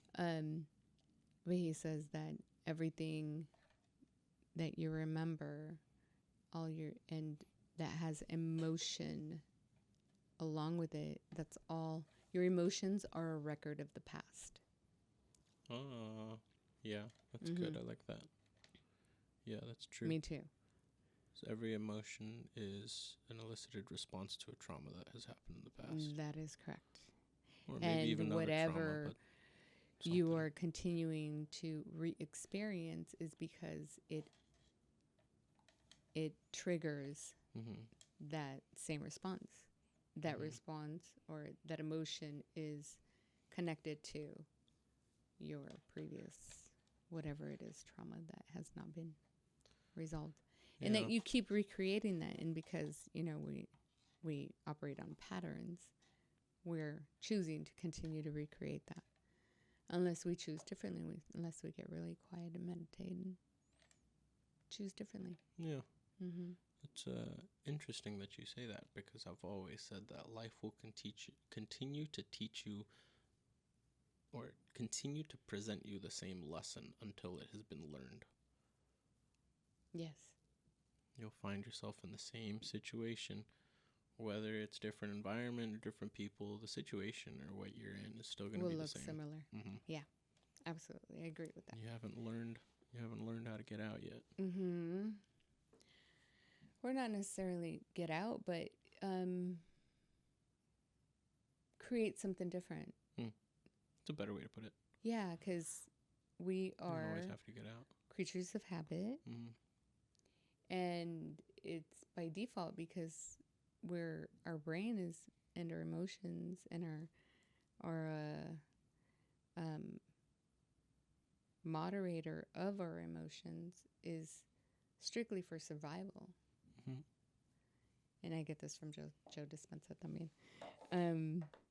So it's just wanting you to survive, and it knows a certain thing. So when you go try to create something different, it's going to be like, no, that's not right. Get back to where we can survive comfortably. I'm chopping it down, but that makes sense. That's the essence. That's why we have anxiety, right? It's to try and keep us alive, to prevent us from doing dangerous things. Yes. In the primal aspect, right? Yes. Because now in today's day we have anxiety because there's a lot of stuff going on around us that isn't really that important. We don't exactly know what to pay attention to.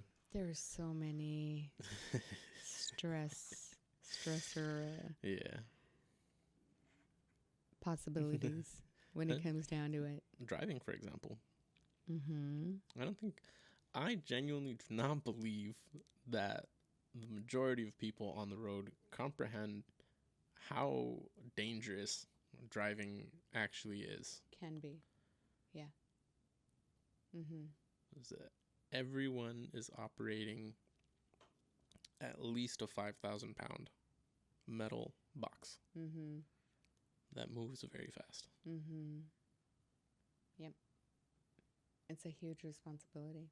I know people that have like crippling anxiety and do not drive because of that. They're like, do you know how fast these metal things can go? I'm like, yes, I do know. I sure do. Like, I'm not getting in one of those. What happens if one of them hits another one? Like, it happens sometimes. Yes, I've seen it. Like, yeah, I'm not doing that. I will not be behind the wheel. But you'll get in one. It's like, yeah, but I won't be responsible for driving it. It's horrifying. Interesting. Like, okay. Yeah. Like, I just can't. I sit I behind the felt wheel and I'll that for freeze. a minute after an accident. I was like, no. But see, that's PTSD.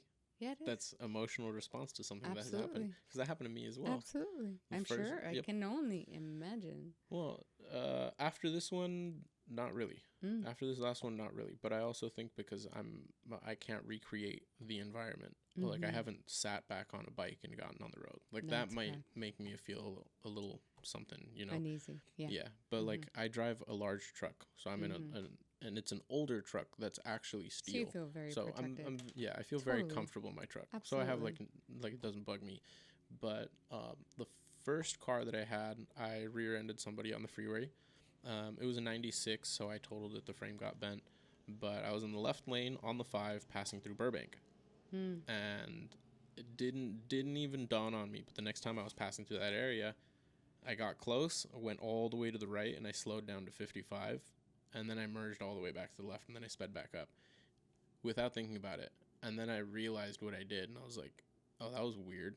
So the next time I was passing through that area, I decided specifically to stay in that lane. I was like, oh, I'm coming up to where I crashed. And like, I was getting nervous, my palms were sweaty, my heart was beating fast, and I was like, oh, this is PTSD. Oh, absolutely. So I put the song on that was playing when I crashed. I was like, I need to recreate the environment and get myself through it, because nothing is going to happen. I made a poor lapse of judgment, which caused me to hit someone. So I put myself back in all of those triggering things, and that's how I got over that. Recreated the full situation. Interesting. That's a good So therapy. I've done that, approach, and anytime therapeutic afterwards, approach. I go for it head on, straight into the storm, because I feel like Powerful. the more you run, the worse it's going to be to deal with. Absolutely. And also, well, and if you don't get trauma out of your body, because it gets stored. A friend of mine that's a massage therapist, she said the issue is in the tissue. it's kind of true. Completely. But the way to move it out of your body is through movement and just very conscious. Yeah. High exertion. It happened briefly for me. Yeah. Yeah. But that's good. But I understood it. I was very conscious of it. Part. I was like, wow, this is interesting. Yeah. I feel like if you can, as soon as you can understand something, then you're at the pinnacle of resolving whatever it may need resolving. Or you're at the top of your acceptance. I've because heard you it, now understand I've heard everything. it like the answer is on the other side of the answer is in the question. Usually is. And the solution is on the flip side of the coin of the problem. Like I said, what are you focusing on? If you're focusing on the problem, more problems are going to come about. But as opposed to stepping back and looking at the possibilities of the solution. Yeah. Yeah, if you're too close to the problem, you can't see the bigger picture. That is correct, yes. That's why I think that silence, the art of doing nothing, is so essential. Yeah. I was thinking right now, it's like, man, the one time I really did practice biting my tongue in silence, the other party was not happy. Well, see, that's a different kind of silence. That's a but different. It wasn't like, I'm not going to talk to you to give you the cold shoulder. It was like you were like, whatever. Yeah. No, it was like, okay, you just asked me some out of pocket shit, and let me take a moment. Yeah, I was like, I'm going to just say nothing, because that's going to be better than anything that I would say right now. Which I said. So I'm going to say nothing because it'd be better than anything that I said right now. But that's very wise of you. That's what I thought. Other party was not happy. Not happy. You can't always. I know. I see it as like, I did my best that day. Absolutely. I did my best. I was not rude. I did not call anybody names. I held my tongue. 100%. And I felt good about myself. So you were impeccable with your word. Yes. I practiced very well that day. That day I practiced sure very did. well. Very You- well. Yep. I almost She didn't should get a have ride not home. taken it personal. She should have not taken it. And it really wasn't. It really was not. Okay. It really wasn't. The I'm little- assuming it was a she. It was a she. The night before, we may have had an argument off of something that she had thought of. Hmm. It was resolved, and the next morning we She were made going hiking. assumptions. She did make an assumption, which made both an ass out of her and me. She did indeed. The next morning, we had planned on going on a hike, and I just really wanted to enjoy nature. Mm. And I told her I can't wait to just be out in the silence, just walking amongst the trees. You know, that is one that I've come to heads with time and time again.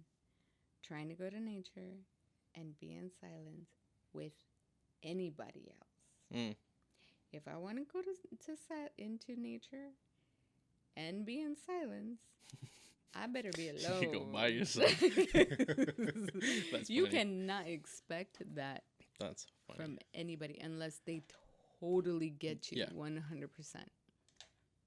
Yeah, there's a couple people. Not everybody operates. No, that not at way. all.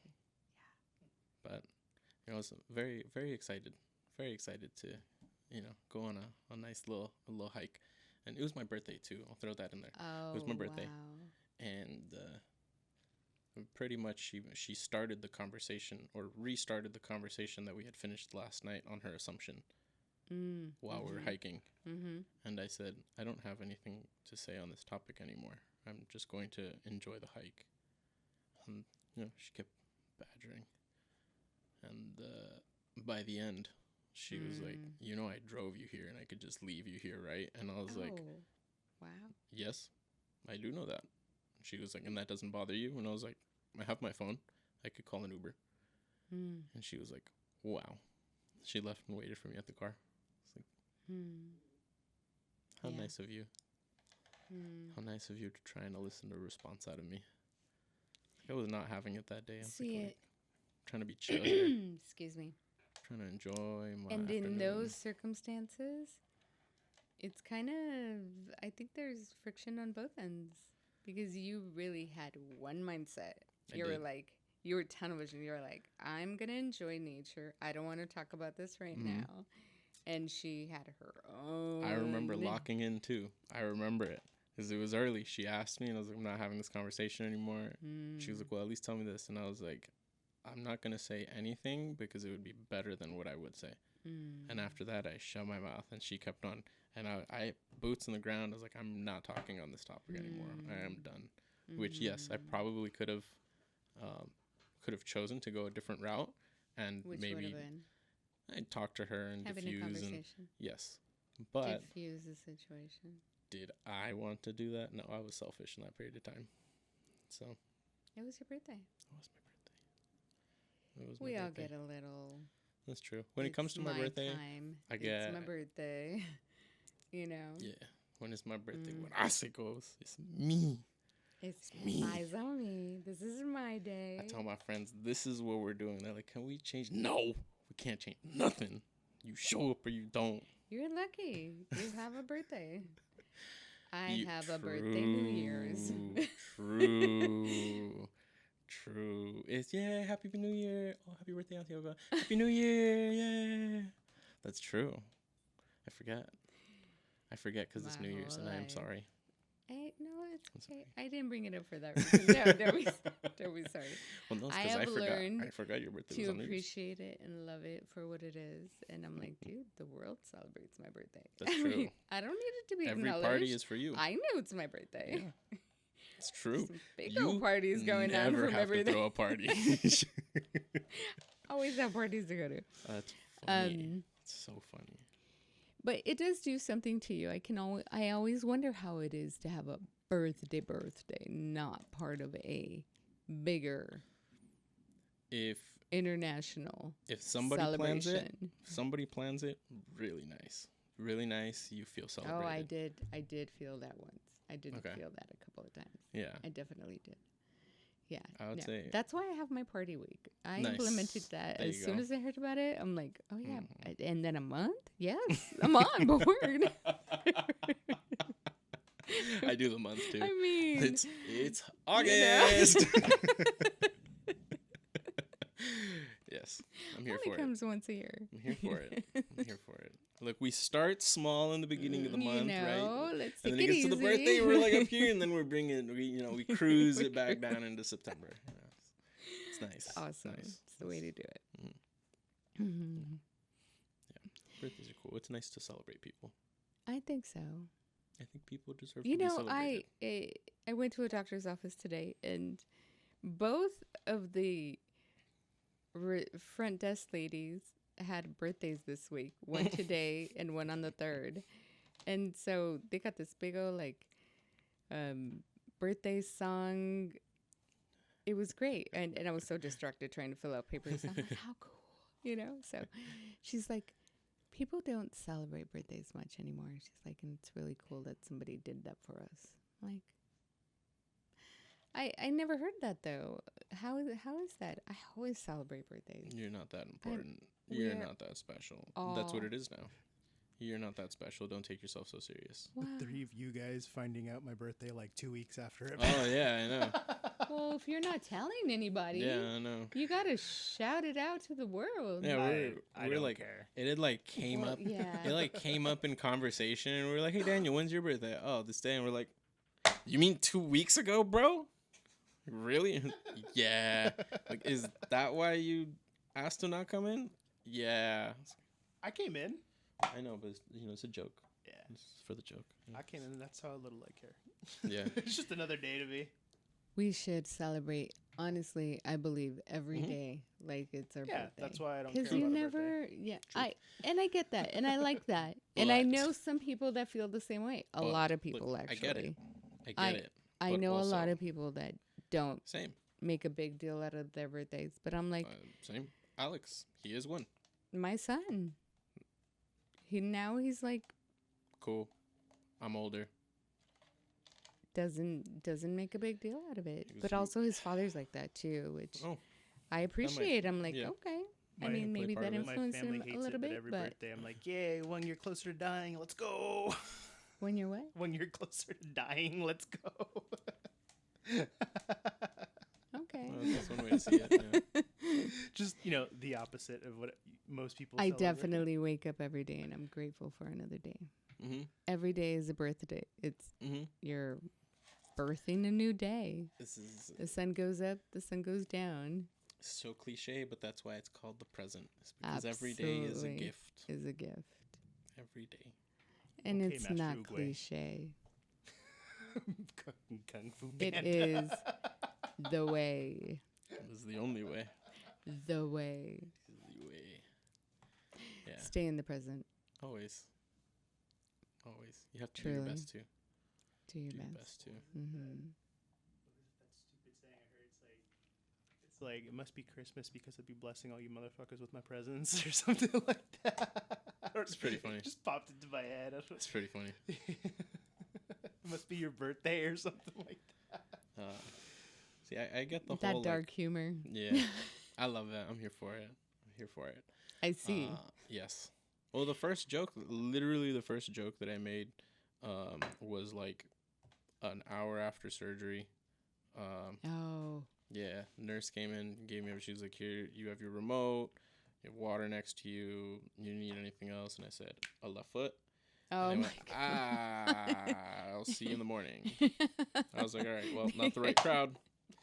Cool. I was like, I swung and I missed on that one. All right. I guess I'll try in the morning. Tried the same joke in the morning. Different nurse. He chuckled. I was like, all right, it does work. I was like, all right, cool. It's not a bad That's the joke. right crowd. Yeah, That's I the was right like, all I crowd. got it. Cool. Mm-hmm. Yeah, for sure. But You have to have a good sense of humor for yeah, sure. it's, it's life. It's life. Mm-hmm. Life is serious. I think the first thing I said to Eric when I saw him after the accident was, "What up, Gimpy?" Yeah, I think so. we were texting, and I was telling him that I was getting my skin graft done. Oh. And he goes, "You should look at your surgeon and go, 'You ready to stump me up, doc?'" And I was like, "Bro,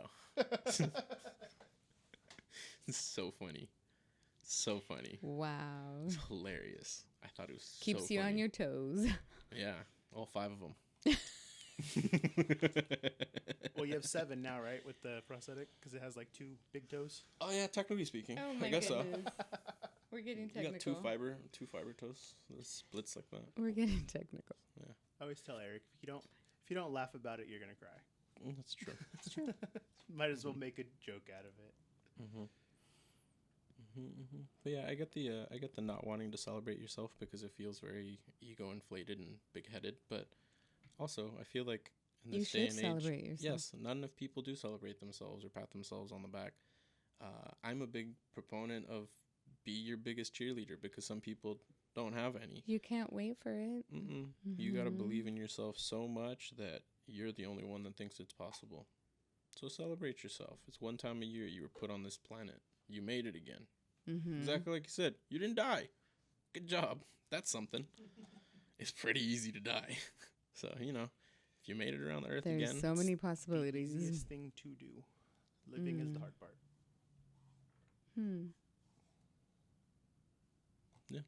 It's fair. There's some truth to that. Yeah. Life is a journey for sure. Yes. You were the captain of your own. Where we at? Oh, just over the 10. 2.5. It's perfect. Already. I know. It's like this. It zips always. I'm not hungry, I swear. I thought that was your chair. Dude, So did I. when the podcast first started, I could have swore I heard a squeaky chair, and I was like, none of these squeak. What was that? And then it went on, and I was like, oh, that's my stomach. Is that in your stomach? I literally Yeah. thought it was the chairs doing No, that it's this been- whole time. it's been Or my I thought it stomach was this me, whole like, time. bumping into the... Nope. Oh my Okay. God, that's Yeah. funny. Yeah. Awesome. The cabeza burrito has been digesting Oh my slowly. God. It has been a part of this conversation. The baby. Yeah. It's The had baby some was thoughts. ingesting. Yeah. The baby was contemplating. It agreed with our thoughts. It was in gestation mode. That's funny. Yeah, I was just thinking, Eric, I'm reading a Warhammer book, and there's an alien species in the book that they actually can, like pool memories from living beings that they eat. Sick. Imagine how terrible that would be if we could do that. I'm good. I just thought of all the Yeah. burgers I've ever eaten. I was just thinking about that. All the what? The burgers. I don't think I'd ever eat meat again. I took a bite. I visualized myself taking a bite of a burger and all the abuse the cow had. Just being stuffed up in a cage. It tasted really good though. Another conversation. So good. So good. So I had this thought. Kobe beef is just a very well treated and fed cow, correct? Or is it like a specific breed of cow too? I think it might be a specific I have no breed, idea. but it also has to meet, I think, a certain a certain standard of fat marbling to be Yeah. considered. Wagyu. Like they get graded, right? Yes. Yeah. Okay. So my thought was so the species part, that's the part that's going to throw this off. Because I was like, if you just get a cow and treat it really good and give it a good life, could you technically make it a Wagyu grade? Excuse me. Because it's just a fatty cow. Yeah, I don't think so, because I think it is, like we said, that A that specific breed, specific right? breed of cow. Yeah. Okay. I think there's something The about Wagyu cow. I think there's something about the way that they grow that it Allows allows it to the marble. fat to marble that specific way. That yeah. makes sense. That makes Yeah. sense. I have to look it up. I'm pretty sure something like that. Yeah, I thought it would be really cool to just have a cow and fatten them up and eat them. I plan on having cows and eating them. That'll be fun. I've always wondered that, like, what would be, because, I've asked my sister, and she says that animals taste better younger, but I was wondering, More tender. It's not so much taste like- better, but the meat is tender. yeah, but, like, at what point is an animal still, young, but they've lived a good enough life that I don't have to feel guilty? Like, I would- think it depends on the actual lifespan of the animal because I know, cows live like 40 years, don't they? yeah, 60 years? yeah, some but shit the like older that. the cow gets, like the worse the meat is. Yeah, of course. to bet. eat. I couldn't do it. Even if I had them, I think I would have them just for the milk and the dairy purposes. Milk, cheese, and butter. Mm-hmm. Yeah, It's to not be bad. honest, as I've gotten older, I've kind of meat in general is just kind of started grossing me out. On a certain sense, it does, but it also makes me feel amazing, so I love it, and it tastes so good. I just miss my ribeyes. You I had know, a ribeye plug. But I it's couldn't mostly chicken and pork grow. that are starting to gross me out. Like, Uh-huh. Well, see, I don't know heard what that it is. ancestrally we did not Eat pork. eat chickens. We kept them for the eggs. Interesting. Yeah. Because they kept producing food. Yeah. Yeah. And that goes the same with The the only cows. times we would eat them is the males because we would keep them for the dairy. We don't want a bunch of males making babies. Makes sense. Makes sense. I want a ribeye every night. But I don't want to grow my animal I prefer flank, I think. and then have to do the deed. No. No lo quiero. I want I to would cuddle grow- them one day and just hold it a little tighter. You are. My first I want to cuddle them forever. my first trip to Colombia, we went to my uncle's farm, and I spent the entire day like playing with the chickens. I know where this is My going. uncle asked me which one was my favorite. That's sick. He went and grabbed it and he Wicked. I didn't know until the next day that that's what I had for dinner when I Yeah. couldn't figure out where that chicken was. Well, I was see, very sad. I, when I was a kid, my grandma, I saw her take the chicken and Rip the head off. and I was like, I am not eating that. There is no way I'm eating that traumatized chicken. Yeah. I didn't think that in my head when I was a kid. I just knew that I did not want to eat what I saw, excuse me, being defeathered in front of me. No, That's I could not. funny. I'm like, I want to buy it from the grocery store. Already traumatized. I mean, that's fine. I don't know its history. As long as I don't see the trauma, it's okay. That's funny. My first memory of going to Mexico, very similar. We were in a market, and I saw chickens upside down in like a cone looking. It looked like basketball net, but a cone. They were just upside down, no head, and just blood was dripping. And I was like, it just didn't make sense to me. I was like, what's happening? And I asked my pops, I was like, what's happening? I've heard of that. And he goes, oh, they're draining the blood so that they can sell the chickens. I was like, oh, okay. And he goes, you want to see something cool? And I was like, yeah.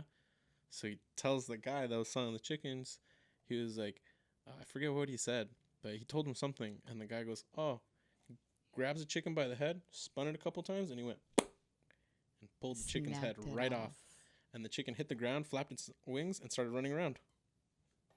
And I looked at my pops and I said, is that why you say you're running around like a chicken with its head cut off? And he goes, yes. Yep.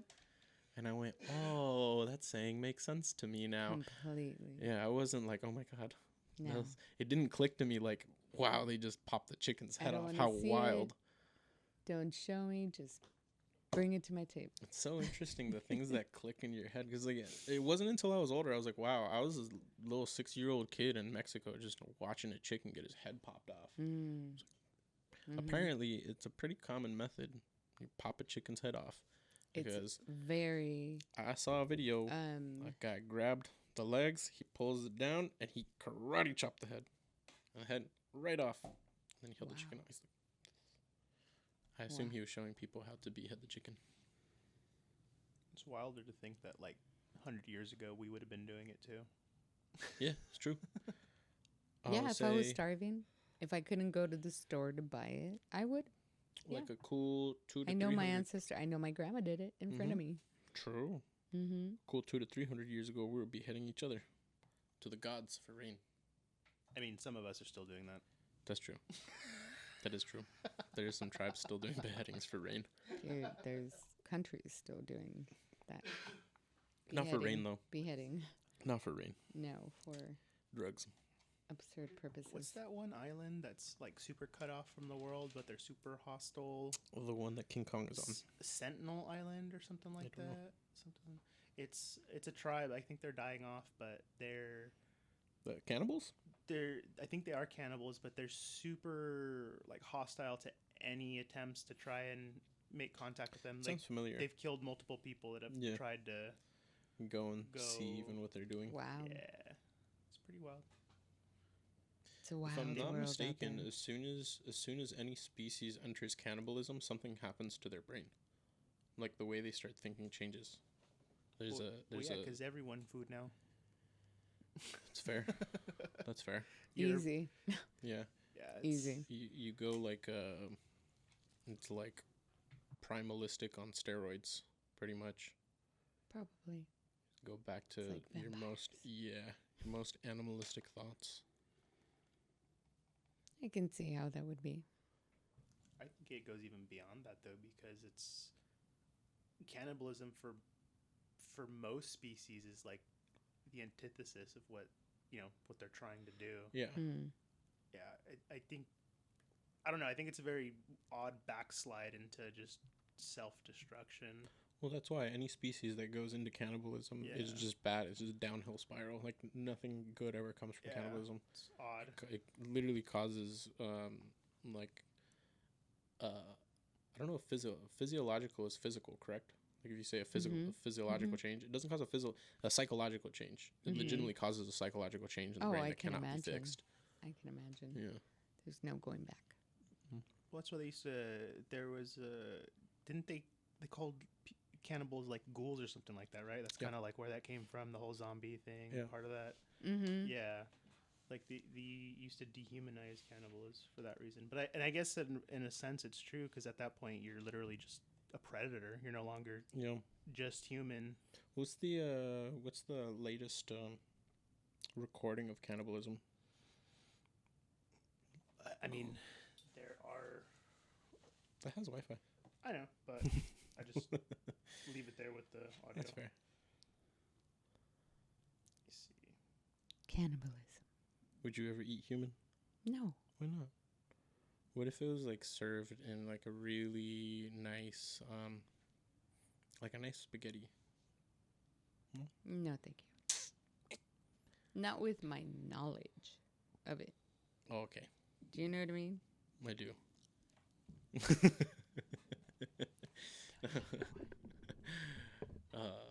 I don't know if I could eat human. That's weird. I don't want to. No, thank you. There was Jesus Christ. in April Chile? 30th in Las Vegas, there was a cannibal murder case. sick. This year? Yeah. Sick. April 30th. That's pretty wild. Say no more. Yeah.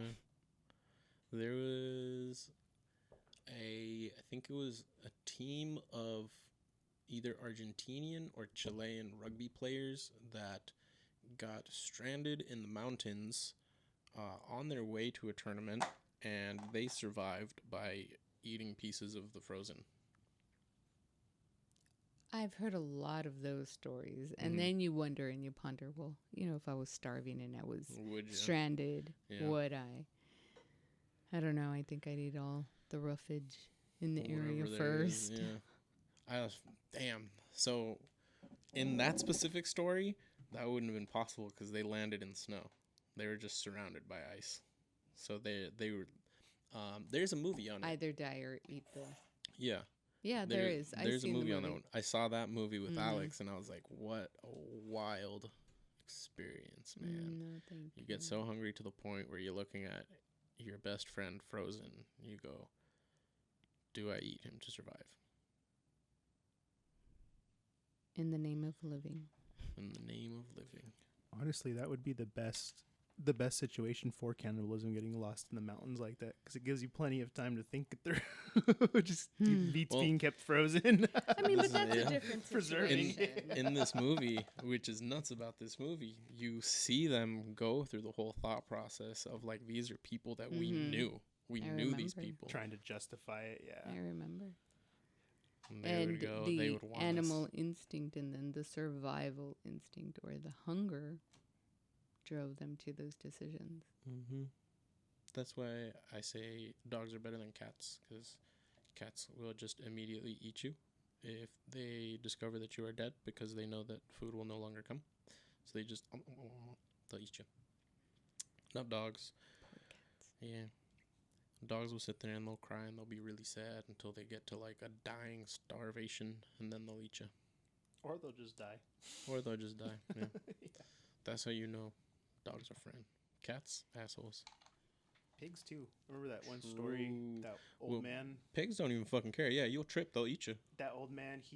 I think he had a stroke while he was feeding his pigs, and he collapsed over the fence, and they ate his face and neck. Yeah. It's interesting. That's so biblically. That's why you're not supposed to eat pigs, is because they eat everything. They eat trash. They're disgusting animals. Yeah. And then, But they're supposed to be some of the healthiest meat to eat supposedly, because they're the most supposedly because they're the most fatty, and that's what you need for your brain. well, not just that. The hormones and enzymes in their body kill off any parasites or infection or anything. So they're a cleaner meat, but you have to cook it better. Mm-hmm. So yes, yes and no to both. Yeah, pigs. If you fall around them, they'll eat you. They don't have hearts. Also, pigs are one of the only animals that will go through a physical change if released into the wild after captivity. Their spine changes. They grow tusks. They get hairy. They turn into a wild boar. Automatically? 6 months. It's pretty quick.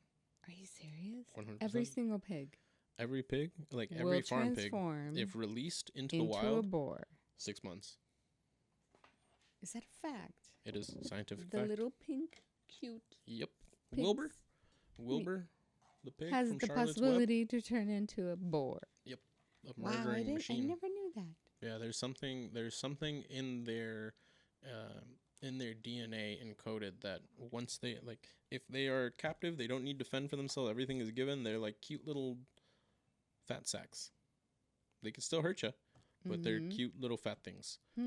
If they're in nature for themselves, then They turn it into boars. it triggers that and it flips. It brings them back. Their fur, their spine changes. And they have a big old hump. Their tusks grow in. Wow. Talk about adaptation. 6 months is pretty quick. Wow. Yeah. That's fascinating. And they're Nature is fascinating. Yeah. Truly. if I'm not mistaken, a female boar can have her first litter. If it's not 6 months, then it's 9 months, and she can have up to 9. That's why in Texas they're just free to shoot. You can just gun them down because they're overrun with pigs, and they keep breeding. And they're an invasive species. They keep going and mowing all vegetation. They can mess with livestock again because they'll just eat things. Right. So. Oh, little piglets. I know, you never Stay thought. on the farm. When I heard that, I was like, this is nuts. Like, I didn't know something could change. It's pretty cool. Alrighty. Should we wrap this up, Auntie Olga? Sounds Get some good. sleep? Alrighty. Round 2. Round 2. Complete. So now I need to know, you gotta hit me with another one. What's something that you've learned during your time on this earth that has helped you live a better life?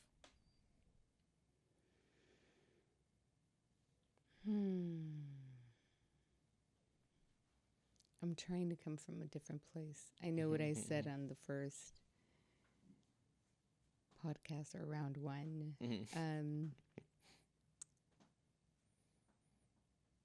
Stay true to yourself. Stay authentic. And even when you're not authentic, just stay authentic to your path. I like Absolutely.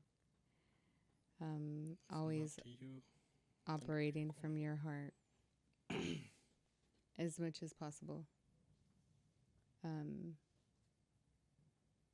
Putting heart, love, and soul into all your relations and everything you do, I think is the best path. Has been for me. Love it. Yes. Love it, love it, love it. And even if you're a little lost, or if I've been a little lost from being deviated from operating from my heart, it always finds its way back. Deeply listening. Yeah. Yeah. Stay true to you, and if not, to the path you're on, Yes. and follow your heart. It'll take you back. Always. I like it. Always. And even when we say, you know, like it'll take you back, um, Not necessarily No, back. It'll it'll put you take on the you right path. right back where you're supposed to be. You're Mhm. always really on the right path. Mhm. Yeah. It's I do beautiful. believe that. I agree. Mm-hmm. I'm right there with you too. Mm-hmm. It will put you on the right path. You don't need to know what path. Just know it's the right one. Just keep going. Mhm. Keep going. Absolutely.